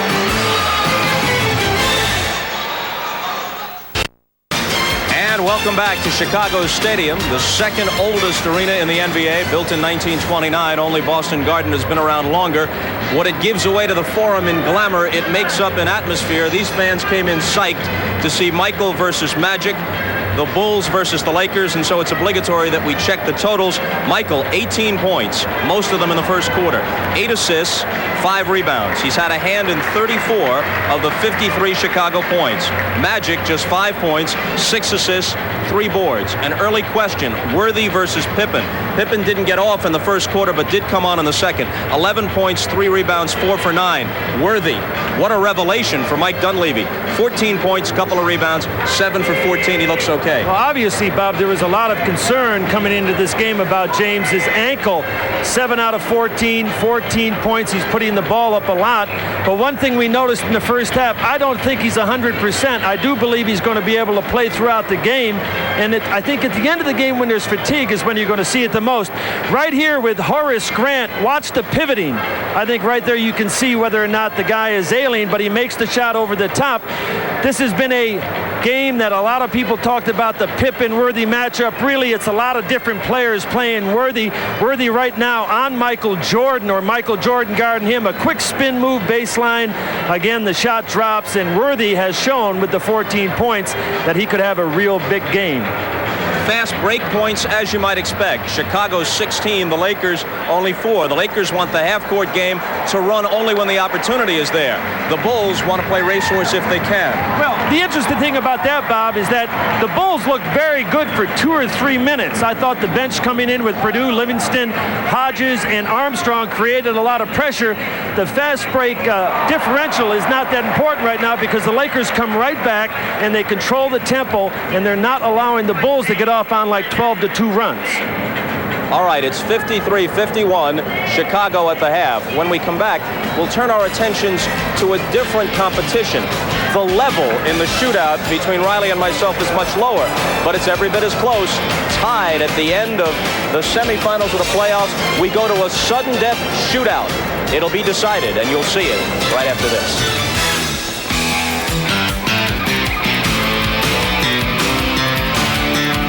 Changed Magic Johnson a point. He has 6, not 5, but all of them on free throws, no field goals. Speaking of free throws, let's take a quick look back at how Pat and I arrived at the finals deadlocked in the shootout. Here it is. We get 1 shot per show for the entire year, each of us, then we'll see who's ahead at year's end. Ready? Watch. Riley, no! Come on, let's go. We don't have time. Like, I can't shoot my high arcer. The studio lights are in the way. Oh, but the lights! But you gotta shoot it flat. Then on Christmas Day, it was Riley connecting here in Chicago. Here it is, Riley. Yes! Unbelievable. You gotta hit air. Pat has done it again. Meanwhile, Dan Deerdorf and I worked my driveway in snowy St. Louis. Good follow through, Bob, now. You know, don't exhale. Yes! A hit. Back in the studio, I built a 2-shot lead, but Riley cut it to 1 and put the pressure on me Tuesday night. This was to assure me of no worse than a tie, but it rattled in and out. So that brings us to this point, a reminder of what's at stake. At Pat's suggestion, the loser would have to wear his hair in the fashion of the winner. As we showed you on Thursday night, this is what it might look like It looks like the results of a bizarre genetic experiment gone horribly wrong. Now, earlier today, with several witnesses, we had the sudden death shootout on the floor right here at Chicago Stadium. We would shoot until a winner was decided. I won the coin flip, and deciding to try and put the pressure on this man. Making it sound too good now. I elected to go first. Yes. Let's take a look. Yes, good job. The traditional handshake. Riley trying to psych me. I had been hot in warm-ups, hitting 9 of 10. And there it is when it counts. The pressure on Riles. That's why I took the Nick coaching job, Bob. I had to go back and coach myself how to shoot. Thank God I'm out of this place. Boy, I'll never live this one down. Come Wednesday night. There it is, right there, Chris. I told you it was going to end up this way. Time to blow dry on Wednesday night. A nation waits breathlessly. I can't wait. A new look. A new life, a new city, a new team. Blow it dry for the Knicks. New chapter in the life of Riley. Back to Fratello and Albert. Right after this, the Bulls by a deuce at the half. Game 1 of the NBA Finals.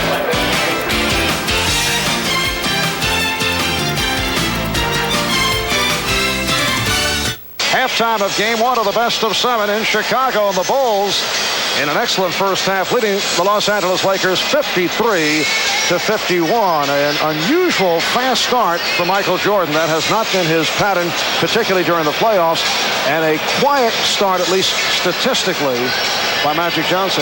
But we shouldn't be too surprised, because these are the respective roles that they each play for their teams. Michael called upon so frequently to be the focal point scoring. Magic does it in the roundabout way, getting everyone else involved and then picking and choosing his spots. Michael Jordan leading the way with 18 points, 8 for 12 from the field. Magic Johnson attempting only 1 field goal, did not hit it, has only 6 points all from the line. Let's go over to Steve Jones. Welcome back to Chicago. Marv Albert, Mike Fratello, Ahmad Rashad, Steve Jones, and the Bulls by 2 over the Lakers as we head to the third quarter. Worthy and Perkins leading Los Angeles with 14, 18 for Jordan, Pippen with 11. The Bulls backcourt has done the job. The combination of Michael Jordan along with John Paxson and B.J. Armstrong and Craig Hodges. Armstrong and Hodges off the bench, and look at the guard shooting. The Bulls 14 for 20 overall. How about this? Magic Johnson, 1 shot attempt during that first half. Jordan and Paxson starting in the backcourt. Grant up front with Cartwright and Pippen. And Jordan drew the foul off the fake. Divac picks up his second. And Michael Jordan making sure that they get to the free throw line a few more times this half. Starts out initially just by showing the ball, get him in the air, take the body contact.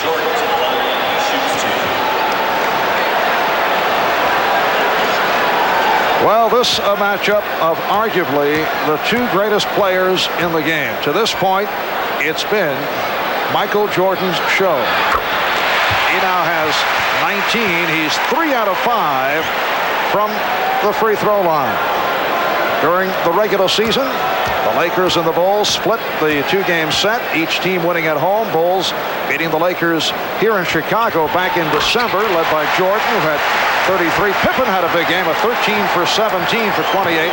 Lakers won in L.A. in early February. Bulls go to the trap, and Divac's handling it. And he just does get it across the timeline. That's the purpose in the extended defense. Put pressure on him, run that clock down. Don't give him a chance to get into the half-court sets. Nice lead from Scott. And Perkins with 16 has brought the Lakers within 2. One thing the Laker team has is such a great feel and understanding of the 24-second clock, eliminating the state of panic that sets in as it runs down. A look-away pass handled by Grant, made the good catch, but under pressure not able to hit. Magic with the spin. The pass off the dribble of Divac. What a play. Magic Johnson with his 7th assist, setting up Vlade Divac, and he's tying the game at 55. And he saw Michael Jordan sitting back there trying to anticipate which way he was going. He eye-faked left, hits right. Bill Cartwright providing a 2-point lead for Chicago. Cartwright has hit 3 of 6. He has 6 points. The Los Angeles Lakers opened the season under new coach Mike Dunleavy. Foul on Paxson. They lost 4 of their first 5 games, their worst start since 1978. But they turned it in November at one point, winning 8 in a row. They also had a 16-game win streak, which included a sweep of a 5-game road trip. And in the playoffs, Lakers sweeping Houston in 3, defeating Golden State 4 games to 1, and then they took Portland in 6.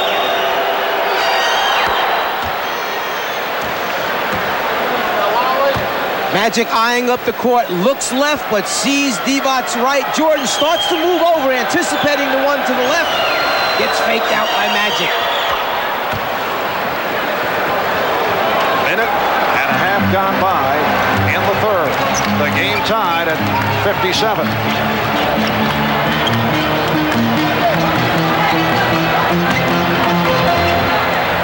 Michael Jordan and Vlade Divac leading the Lakers off the boards.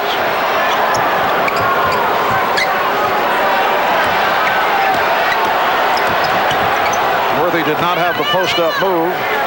Notice Magic getting it right back to him. Shot clock at 5. Here's Worthy. Look out, Pippen went down. Again, Bill Cartwright knocking somebody out of the picture. Cartwright picked off Scott, who tried to recover.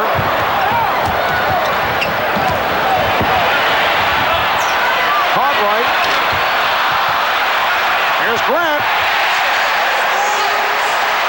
Horace Grant with a second field goal, getting the good position to give the Bulls a 59-57 advantage.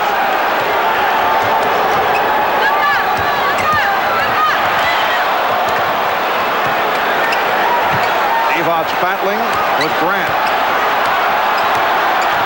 Divac's foul hacked by Horace Grant. That's the first picked up by Grant. Something that the Lakers may have to change as this series goes on. When Magic Johnson enters down low to any one of his post-up people, since Michael Jordan is guarding him, there's an awareness there by the post-up players for the Lakers that Jordan may come and either try for the steal or try and block it from behind their head. You may see Magic start to pass and cut through to get Jordan out of that area.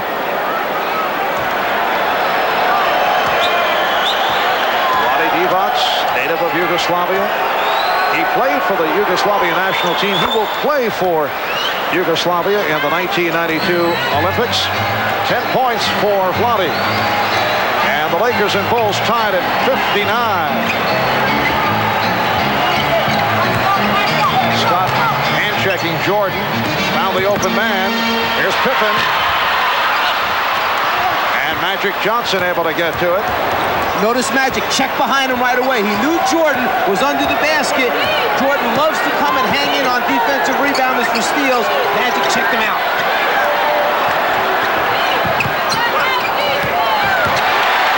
And Pippen able to pick that one off. Steals by Chicago. 4th best in the league this year, producing easy scores. Back come the Lakers. Perkins getting down, but lost it. Murphy recaptures and hits. The Lakers lead at 61-59.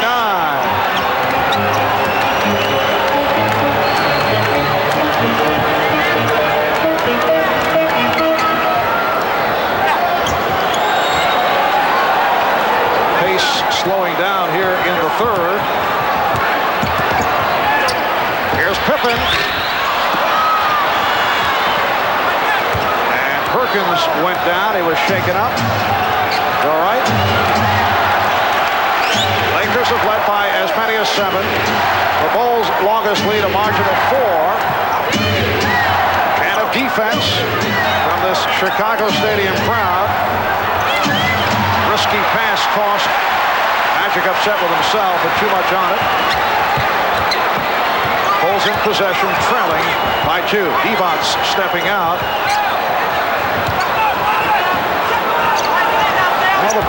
forced to use much of the shot clock here in the third. Pippen off another gorgeous pass. And they have the new 24. Bulls want to talk it over. Timeout taken. 6:54 remaining in the third.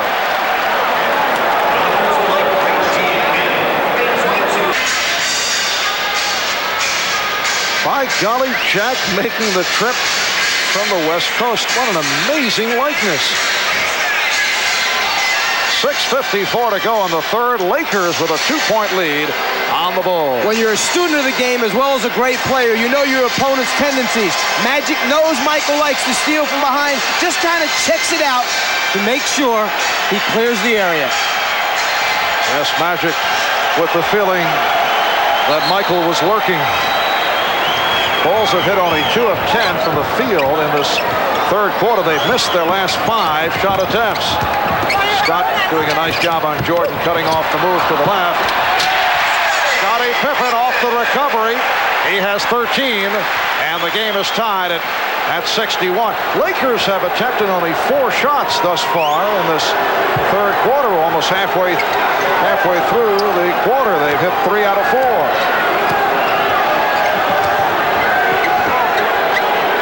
Continue to use most of the shot clock, slowing the tempo down. Clock at 1, and Magic is able to convert, and that is his first field goal of the afternoon. He almost passed it off, looked up suddenly, saw 2, put it on the floor, and still got a shot off before the 24-second clock sounded. Lakers 63, Bulls 61. Here's Jordan. Yes. Michael Jordan hits from downtown. He was picked up by James Worthy.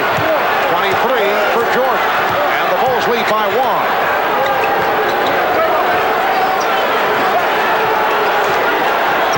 Perkins from deep.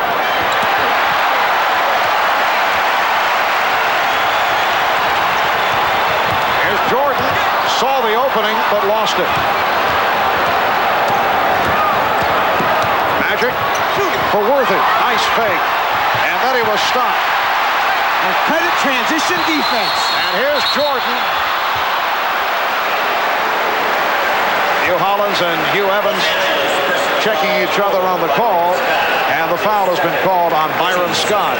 Magic checking out the 24-second clock. Knows he's got to get his shot off and then buries it. A great ability to have the feel for when the clock has run all the way down, and you must get it up on the glass to give your team a chance to rebound if it shouldn't go in. That was only the second field goal attempt by Magic Johnson, so he's 1 for 2 from the field and 6 out of 6 from the line.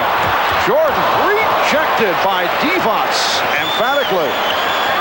Here's Pippen. That's 2-point range. His outside shot has been off here today. Overall, Scottie Pippen 5 for 13 from the field. Byron Scott has not been getting his shots. Won't count. Foul before the shot attempt. It's called on Pippen. That is 3 charged to Scottie Pippen. And again, the Bulls staying with the philosophy of get the basketball out of the point guard's hands. As soon as Magic brings it across, Horace Grant knows that his assignment defensively is not in a scoring position, runs over, traps the ball, gets Magic to give it up. Cliff Levingston, who played 10 minutes and played well in the first half, has checked back in. Divac. Lonnie Divac on the follow. It's the Lakers 65 and the Bulls 64. Michael Jordan sitting down, replaced by Cliff Levingston. Paxson open. Yes. John Paxson has hit 3 out of 4. He'll get a lot of open shots because of the constant double teaming on either Jordan or Pippen. Bulls by 1. Worthy over Levingston. Levingston forced him a little bit more outside than he would have liked to go. Pushed him outside, challenged the shot with an extended arm and hand.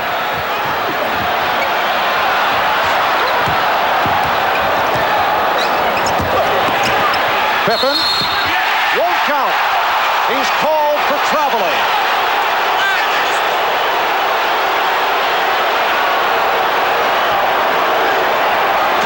Livingston gets it back to the guy he knows can produce and score. As Pippen gets in traffic, he tries to change hands, and it looks pretty good, like he did get it off from here.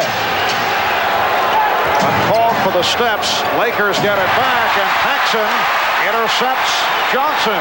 Bulls lead by 1, and the tripping foul. Called on Magic. That is his second. Lakers and Bulls each have 3 team fouls. Phil Jackson now has a front court of Cartwright, Livingston, and Pippen. Timeout has been called with 3:25 remaining in the third quarter. Michael Jordan sitting it out right now with 3:25 remaining in the third quarter, and the Bulls up by 1, 66-65. For a report on Michael, let's go to Ahmad. All right, Marv, nothing bothering Michael. He's just a little bit tired. He's been working so hard on both ends of the court. He just took himself out to get a little breather, and he will be back. Marv? All right, Ahmad, as you mentioned, it may be very taxing over the long haul for Michael Jordan at the defensive end of the court going up against Magic Johnson. And we'll watch as the game goes on. In the first half, Jordan got 12 field goal attempts up, went to the free throw line for 4 attempts. So far in the third quarter, 1 for 3 from the floor. It is Chicago ball as we resume following the timeout. And Scottie Pippen now 5 for 14. Bulls maintain possession. Pippen guarded by Johnson. Cartwright feeling around for the defender Perkins. And that time, Perkins really stretched out defensively, extended, made Cartwright fall away a little bit further and have to arc the ball that much higher. The result, terrible shot. Cliff Livingston going up against Magic Johnson. Shot clock at 5. Perkins. He was forced into a very difficult shot. Exactly the same at the other end. That time Perkins, because of the pressure, changed his shot. Michael Jordan getting set to return. Livingston.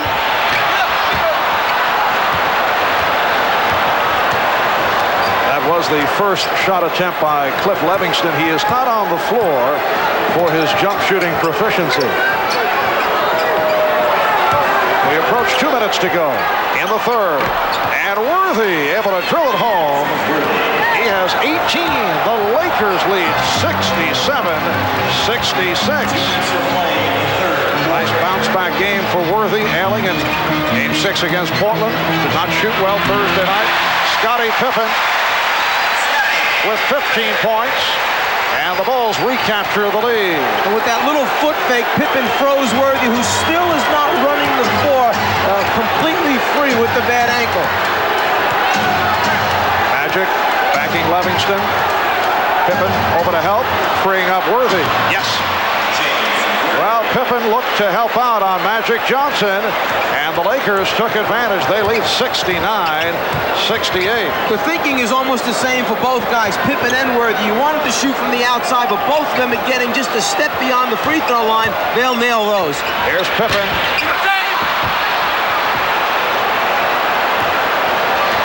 A minute 5 to go in the third quarter. Cartwright steps out on Worthy. Grant over. Divac played by Pippen on a switch.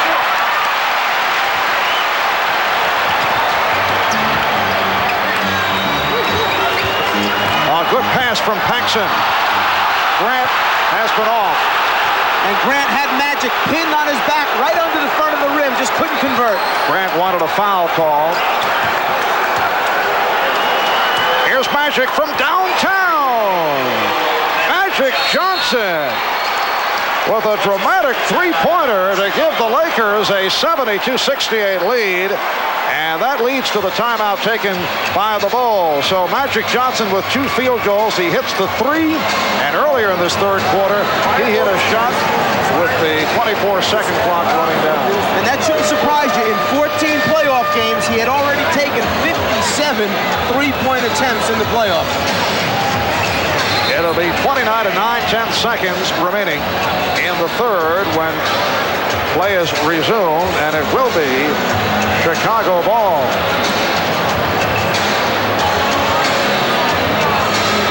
This is a Los Angeles Laker franchise that won 5 NBA titles in the 1980s. These are the new LA Lakers. Gone are a fellow by the name of Pat Riley, Kareem, Michael Cooper, Orlando Woolridge, all important pieces in previous championship runs. But it is a new cast of characters, and the front line has done the job right throughout the playoffs, and that has been the case here today. Worthy, Divac, and Perkins have severely outplayed the Chicago Bull front line, and this could be a major factor throughout the playoffs. They certainly have the size and the quickness up front. Here's Jordan with time running down in the third. Paxson. Magic on the rebound, and the foul is called. A holding foul. That's 3 on Jordan. There's that same guy again, Michael Jordan, trying to come up from behind Magic to deflect the ball. Final seconds of the quarter. Magic for 3, yes! Magic Johnson again from downtown, 0.6 of a second, and time has run out. So Magic Johnson supplying the firepower. Here in the third quarter, he's hit a couple of threes. Magic with 14 points in all, along with his 9 assists. Well, Michael Jordan won the early rounds, but you sense there is magic in the air here in Chicago. And we'll be back after these messages and a word from your local station.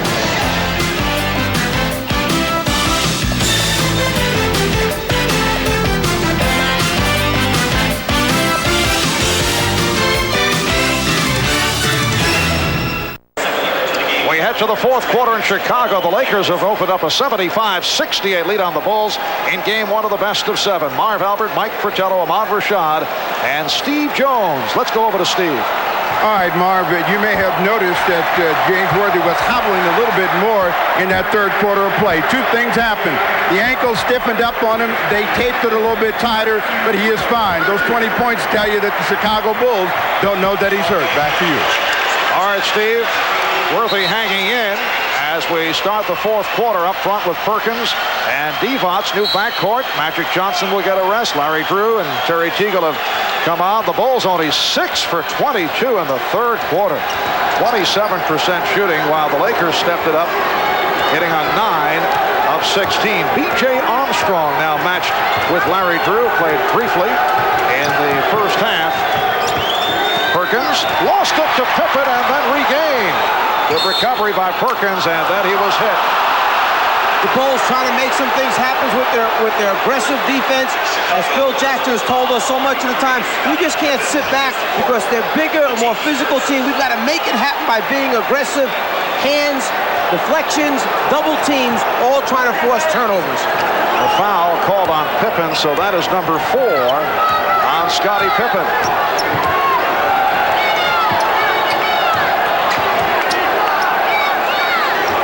Perkins posting up on Pippen.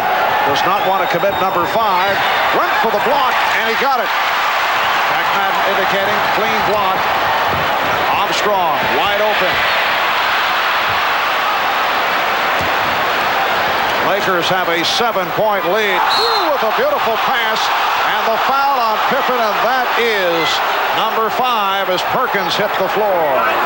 Larry Drew threading the needle, seeing his big guy working hard to get down the floor in transition, and then Perkins keeps his eye on it, finds the handle, and manages to get the shot up before he passes by the backboard. There's the opening. It's slight, but just on time before Jordan can get there for the steal. Scottie Pippen with 5 personal fouls, and Sam Perkins to the free throw line. He is 2 for 2 from the line. Sam told us at the start of the season he was not comfortable with the Lakers and their system. Did not know the plays. Took a while, but now he is very comfortable. Pippen sitting down as Grant returns. Grant up front with Livingston and Perdue. Armstrong and Jordan in the backcourt. And you knew it was going to be an adjustment period because not only did they add Perkins, but bringing Teagle in, another guy they wanted to go to down low. Everyone needed to understand how they were going to get him the ball, where were they going to get him the ball, and then what do the rest of us do when they have the ball. Rare misses for the Lakers from the foul line. And Drew called for the foul.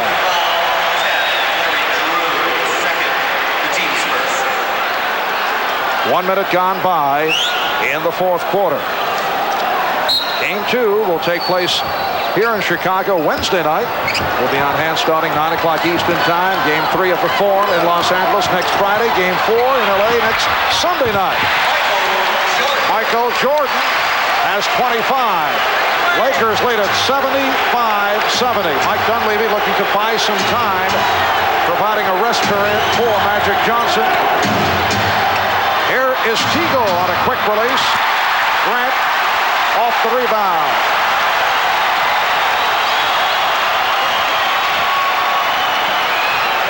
Jordan working against both Teagle and Drew. Livingston. Lakers now lead by 3.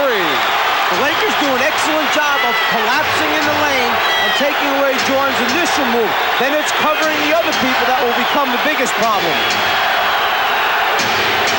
Worthy backing Livingston. Here's Divac. Lost it. He thought he was fouled.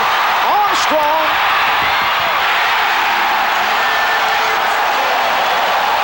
Chicago within 1. And the Lakers call for a timeout.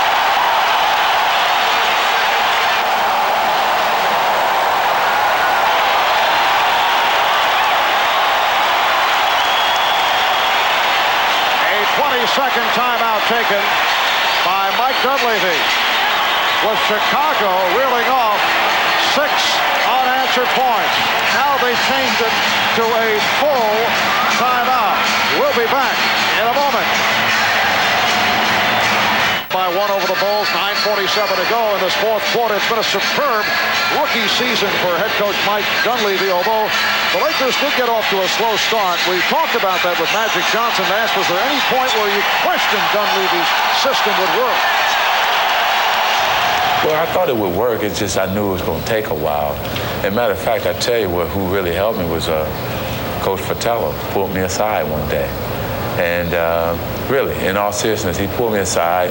I think we were like 2-5 or 1-4 at that particular time. And he said, it's going to be all right, because I had my doubts, yeah. And I think the guys did too. In effect, Magic Johnson says that you turned the Lakers season around. Wait a moment. What did you tell Magic? I'm not allowed to tell you. It's a secret. And Michael Jordan has given the Bulls a 76-75 lead. You're not allowed to tell us. You're getting paid big dollars for talking on television. Here's Perkins off the head fake. And back come the Bulls. Jordan with the pull-up. Yes! The Chicago Bulls with a 78-75 lead. They've reeled off 10 unanswered. Magic with the hook.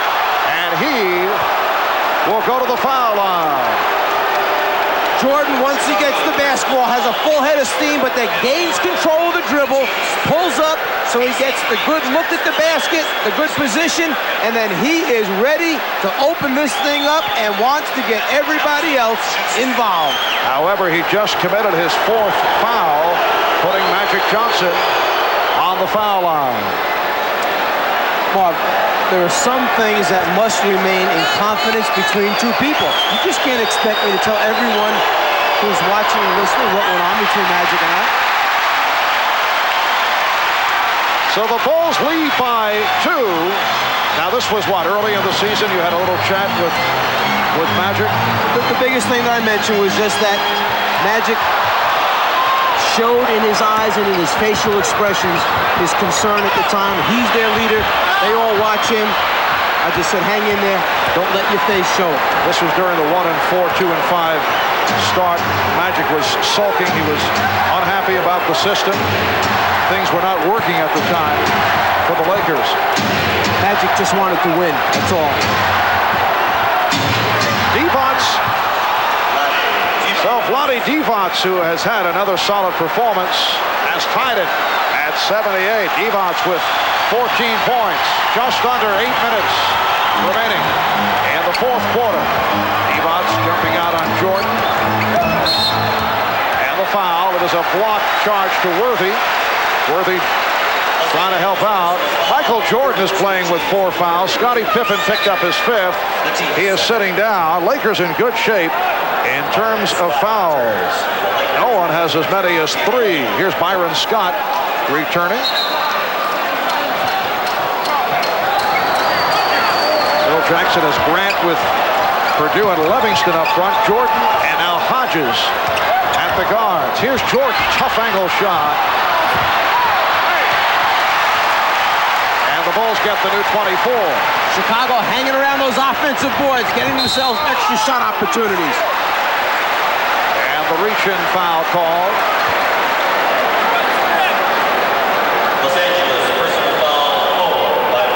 Jordan backing Scott down, makes the move, and on the attempted swipe, there's the foul by Scott. And it is ruled a non-shooting affair. Livingston will throw in.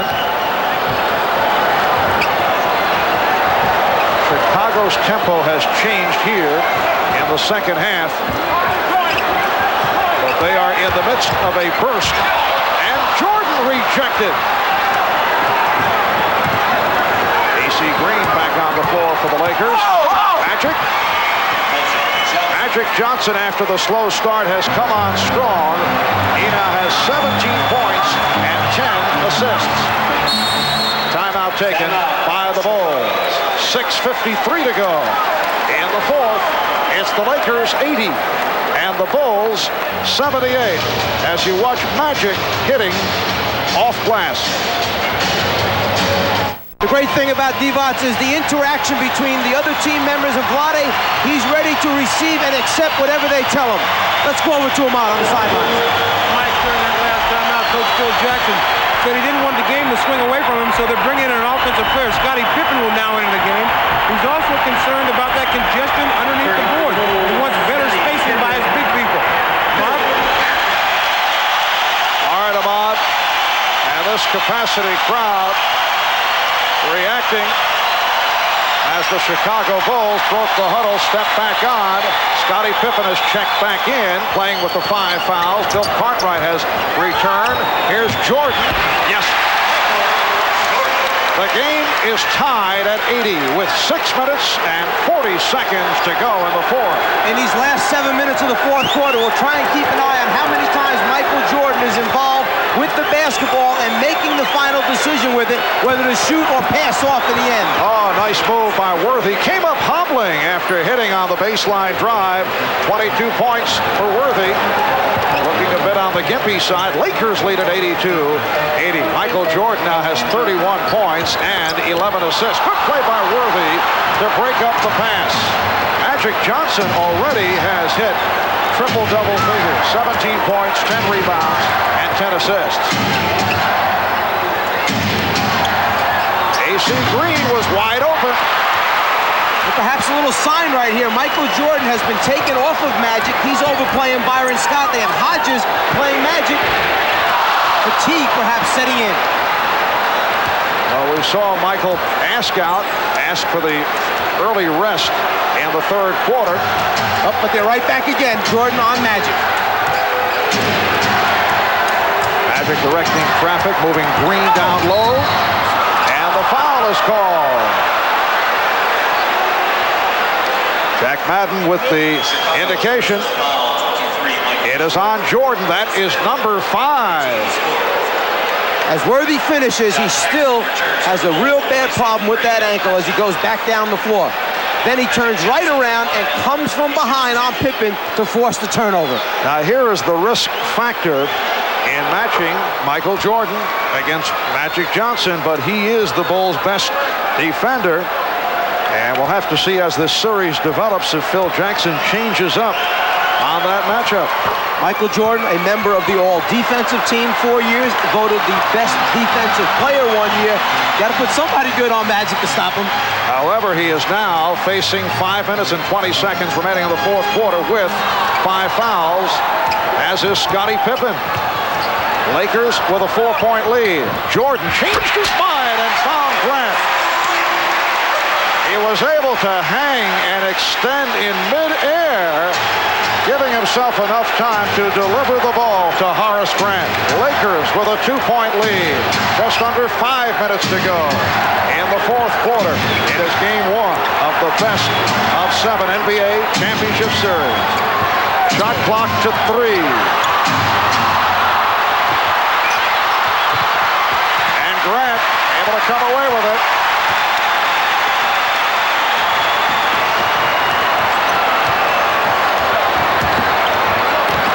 Jordan, yes, and it counts.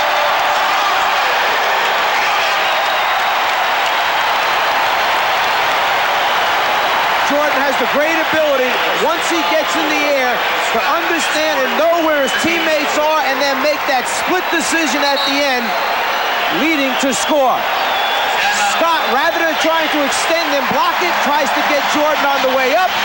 Basket's good, and a chance for the 3-point play. So Byron Scott collects his 4th foul. Timeout taken. The game tied at 84. Guarding Jordan may have had its effects on Byron Scott. He's only 1 for 4 in this game so far.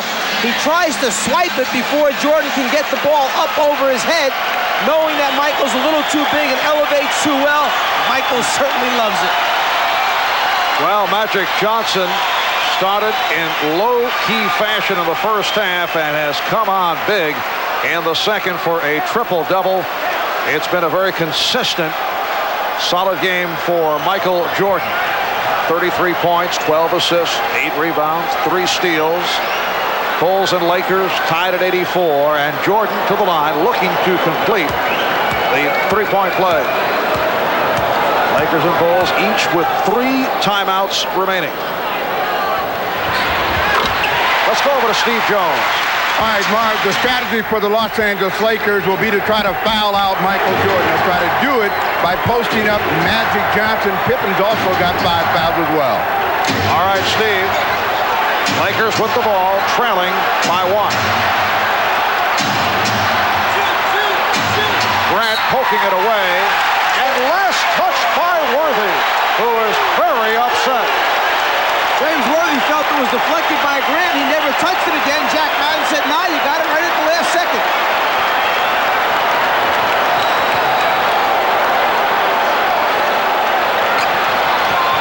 Bulls by 1 with just under 4 minutes to go.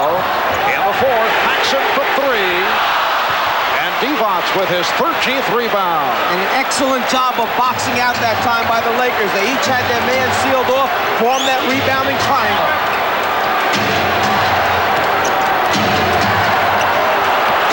Keep in mind, the LA Lakers stole game number 1 in the series against Portland, then went on to win in 6. 3-point attempt by Worthy.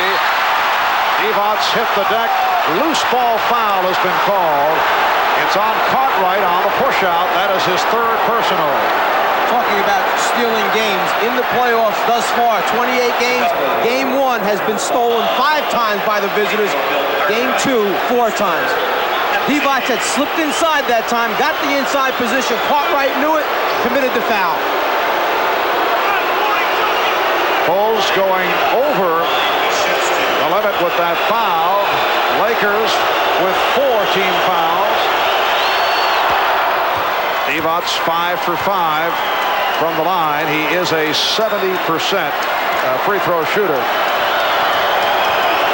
What is so impressive about Vlade Divac, particularly with a guy like Magic Johnson firing those passes right on target is that he catches the ball so well. You associate the skill players with the point guard, two guard, small forward position. Guys who can dribble, pass, have the great hands. Not the case with Divac, a center who can do all those things. Lakers by 1. Jordan stopped on the reverse, and he'll go back to the foul line. Divac picking up his third.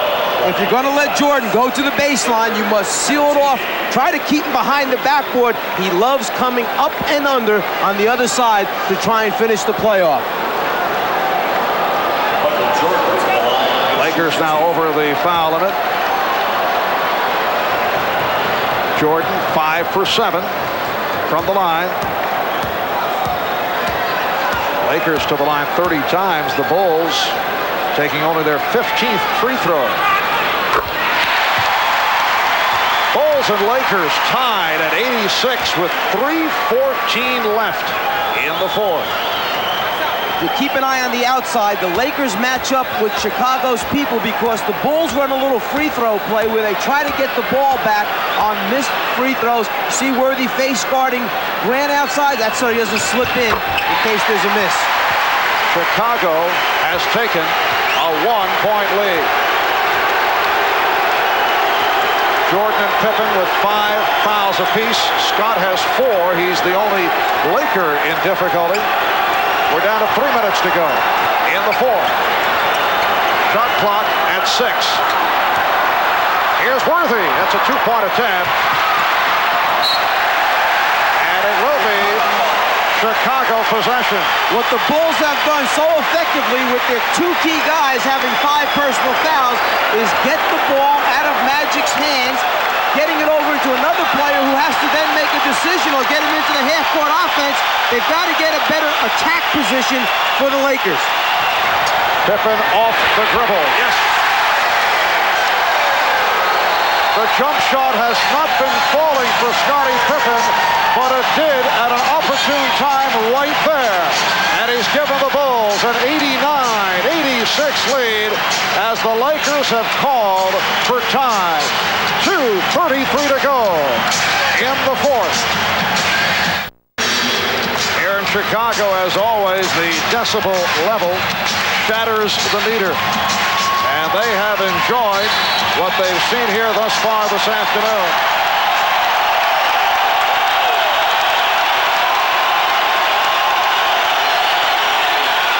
The timeout rundown. Bulls 3 left. Lakers 2.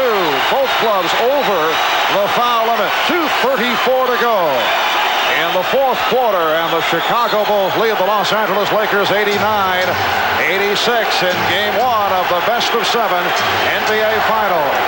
Magic Johnson moving against Michael Jordan. Grant comes over.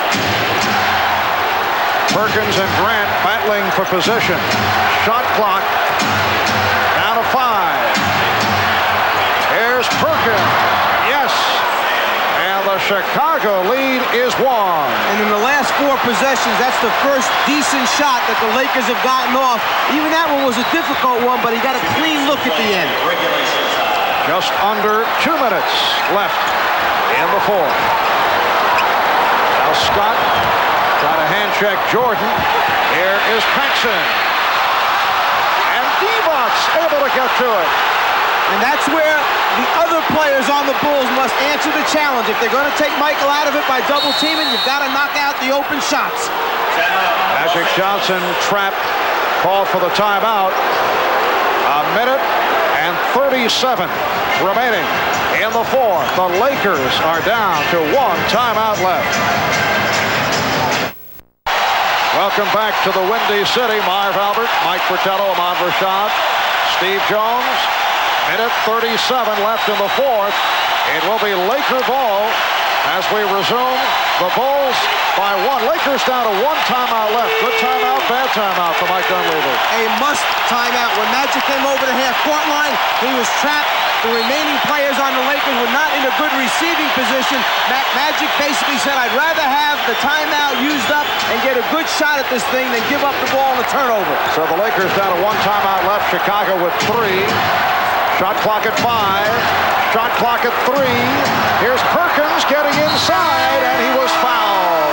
Cartwright went for the fake, and Perkins will go to the line. James Worthy must be in a position to receive the ball and shoot. That's what's happening with the clock at 4 or 5 seconds. Most times Magic's dumping off to him. They save it right here at the end by finding Perkins underneath. Magic basically knows they lucked out and got that one off just before the 24-second violation. Sam Perkins only 2 out of 4 from the line today, 82% on the season. And he has tied the game at 89.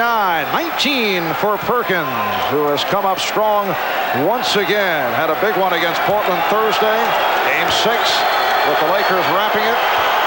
He hit 10 of 14, 26 points. 1:22 left in the fourth. Too strong. Rebounded by Pippen. The Bulls and the Lakers tied at 89.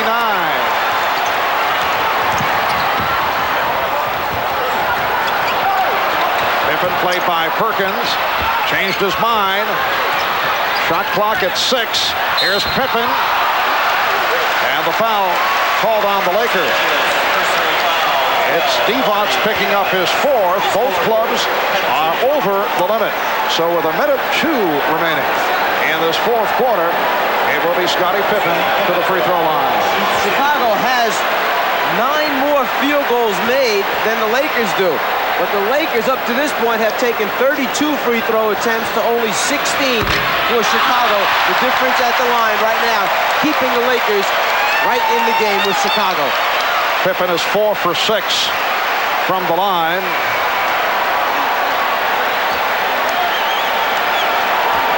He has not been a consistent free throw shooter, although he has improved in recent years, up to 71% for the season.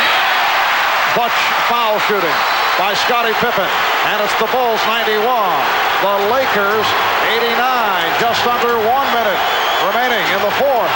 Again, they double up. Cartwright jumping out to help on Johnson. Divac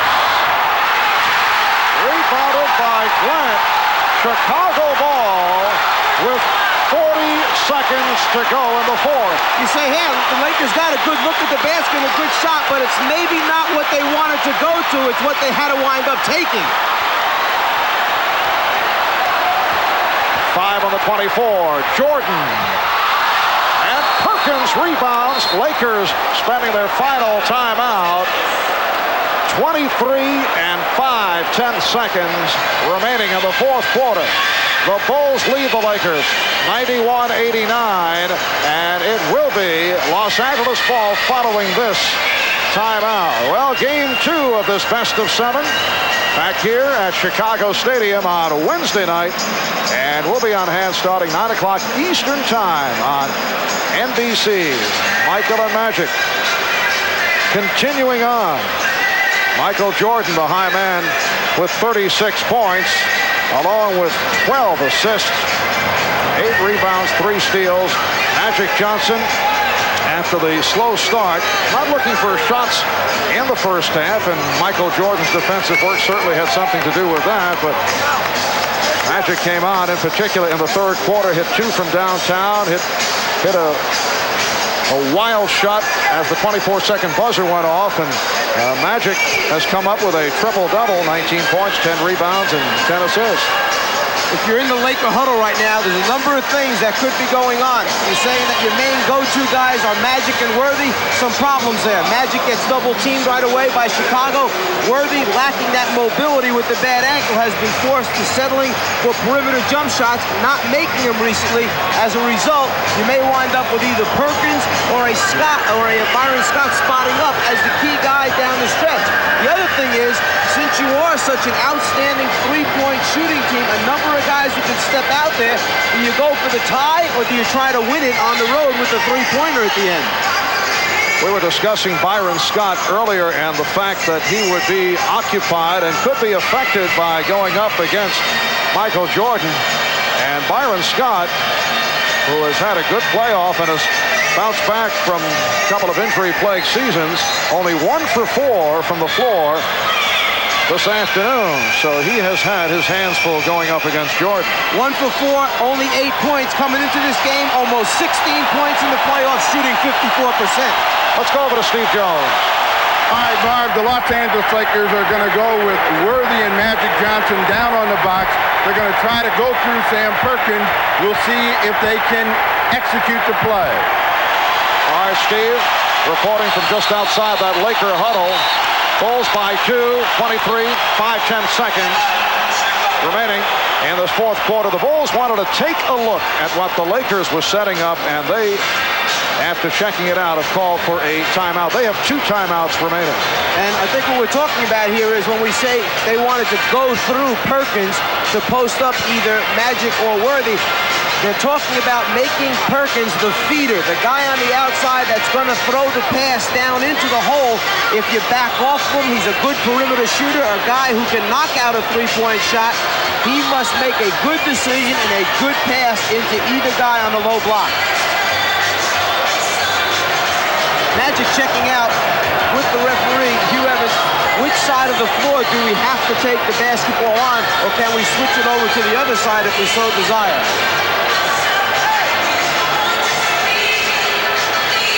The Chicago Bulls talking it over defensively. Statistically, they are the top defensive team in the playoffs over the last 10 years. They have held opponents to 92 points per game. And what Magic just wanted to clear up there is, okay, we got the ball on that side of the floor, but let's everybody agree on this.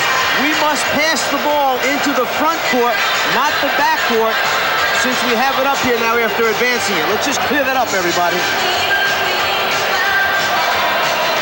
The Lakers do not have any timeouts remaining. The Bulls with 2 left. The Lakers seeking to steal a game here in Chicago. Games 1 and 2 at Chicago Stadium. And then back to Los Angeles. The scene will shift to LA for Game 3 next Friday night. Kind of interesting. What the Lakers were trying to do is they wanted to take the ball back down on the baseline so that Magic could bring it up off the dribble and get into the play. Once you've advanced it, you may not put it back on the baseline again. So that's what they were trying to clear up as well. Terry Teagle has been inserted, and he will throw it in. Mike Dunleavy going with the shooters. Teagle, Scott, Perkins, Worthy, and Johnson. Bulls by 2. You see the clock running down. And Perkins goes for 3. He's got it. He went for the shot from downtown to take the lead. The Lakers with a 92-91 lead with 14 seconds remaining in the fourth, and the Bulls call for time. Knowing that they weren't going to be able to get it to Magic directly, they inbounded to Scott, let Magic come behind and take the handoff. As soon as he makes his move to back Jordan down, he fires it across the floor to Perkins, who spotted up for the 3. He knocked one out early in the game, but none bigger than that one. Taking a look from the other side now, Magic looking across the floor. He sees the rotation taking place by Cartwright, catches the Bulls in the middle of their rotation, and fires it to the open man. A good extension by Grant trying to challenge it, but that thing just gets over the top, knocks it down, and Perkins thanks his teammate. He loves it. Sam Perkins has hit 3 out of 4 from downtown. During the course of the season, Sam 18 for 64, 28% from three-point land. And the Lakers now lead it by the score of 92-91 with 14 seconds remaining in this fourth quarter. Well, today's Miller Genuine Draft Player of the Game, Michael Jordan. And on behalf of Michael, NBC, and Miller Genuine Draft will donate $1,000 to the Thurgood Marshall Scholarship Fund. A terrific all-around performance by Jordan, who got to it early. 15 points in the first quarter, 13 in the fourth. He's come on late for 36, along with 12 assists, 8 rebounds, and 3 steals. That third quarter seemed to be the period where Jordan asked to be taken out, needed that second wind. He worked so hard in the first half at both ends of the floor, caught up to him a little bit there in the third quarter, but he finishes strong once he regroups. And the Lakers with a very strong effort here in game 1. Perkins connecting on the 3-point field goal to give the Lakers a 1-point lead. Sam Perkins now has 22 points. Scottie Pippen will throw it in. Jack Madden making certain that Pippen is given the room. Bulls have 1 timeout left. And LA takes a delay of game right there. What they tried to do is, since they had one to use up, Worthy ran right up to the basketball close, forced it so his teammates could get a look at the play and see what they were trying to run. This has become a very popular tactic this season. Here's Jordan. And let's see what the call is. The officials checking it over. And the outside referee, Hugh Hollins, had the better look. He says last touch by the Lakers. It will be Chicago ball. And the Bulls take their final timeout. You're talking about 4 of the Laker teammates running towards Jordan as he tries to make his move baseline, not giving him a clear look at the basket. 5 seconds going by. The Bulls down to 9 seconds remaining in this 4th quarter.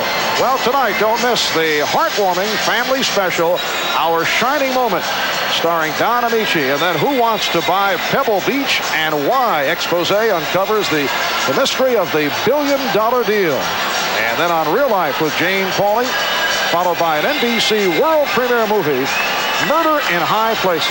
That's tonight right here on NBC. Well, both the Lakers and the Bulls do not have any timeouts remaining. The Lakers, by virtue of a 3-point shot by Sam Perkins, leading the Bulls 92-91. With under 5 seconds, 4 seconds remaining in this situation, you can talk about a lot of switching defensively.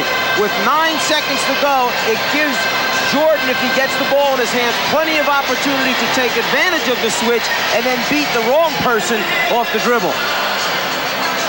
High-point man of the game, Jordan, 36. Pippen with 19. Both have been in foul trouble. They both have 5. They are the only Bulls in double figures. The Lakers, led by Worthy with 22. Perkins also has 22. Magic 19, Divac 16. It has been close right throughout. Lakers at one stretch led by 7, Bulls by 4. You see the 26 changes of the lead, and this a game that was tied on 14 occasions. Well, the tempo and the style of play by both teams, good aggressive defensive team, good half-court execution, keeps both teams close. All right, let's see what's going on at the Bulls bench. Let's go over to Ahmad. As you would expect, they're going to set up their 3 shooters in Paxson, Jordan, and Pippen. Paxson could either be the shooter or the decoy. Jordan coming from the bottom of the court. Back to you. All right, Ahmad. Paxson is lined up out deep, straight away, top of the circle. Scott checking him out. 9 seconds remaining. Pippen will throw it in. Jordan is down in the paint, being guarded by Worthy. Pippen must get it in. He does. And here is Jordan. 3 seconds remaining, and let's see what the call is. Jordan rimming the basket. The foul against Chicago. It's on Paxson. Now they have changed the clock. 2 7/10 seconds left. Byron Scott took a shot in the cheek, and the Lakers will go to the line. Jordan got a real good look. That ball is halfway in and back out, and you could see the disappointment in Jordan's face after the ball was rebounded by the Lakers. He knows that he had it right there. He got as good a look as you're going to get in the ending of a game. The thing was in and back out again. 2 7/10 seconds remaining in the 4th quarter. Byron Scott to the line. He's 6 for 6 this afternoon. Just under 80% for the season. You saw 83 during the playoffs. 1 point, Laker lead.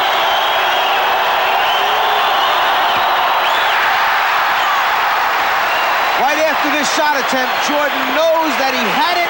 He's not going to get much better chance. Disappointed in the fact that it rolled out. Right now, after this free throw attempt, no timeouts left. The Lakers need to jam the guy who takes it out so he doesn't get a chance to see on the long pass. 2-point Laker lead. Cartwright will toss it in. Here's Pippen from center court. He fires it, and he hit the back of the rim. And that is it. The Los Angeles Lakers steal game one from the Chicago Bulls. They have defeated the Bulls 93-91 despite the exploits of Michael Jordan. The Lakers do it off the three-pointer by Sam Perkins. That's the game winner. Then Byron Scott hit 1 of 2 from the free throw line for the final point. Here's Pippen. He got off a shot that was right on target, that went strong off the back of the rim, and that is how it concludes. The Los Angeles Lakers 93 and the Chicago Bulls 91. So the Bulls, who had won 15 straight home playoff games, see that streak conclude, and they're looking now to get back into the series with a victory Wednesday night. We'll be on the air starting at 9 o'clock Eastern Time. Marv Albert, Mike Fratello, Ahmad Rashad, Steve Jones saying so long from Chicago. This is the NBA on NBC.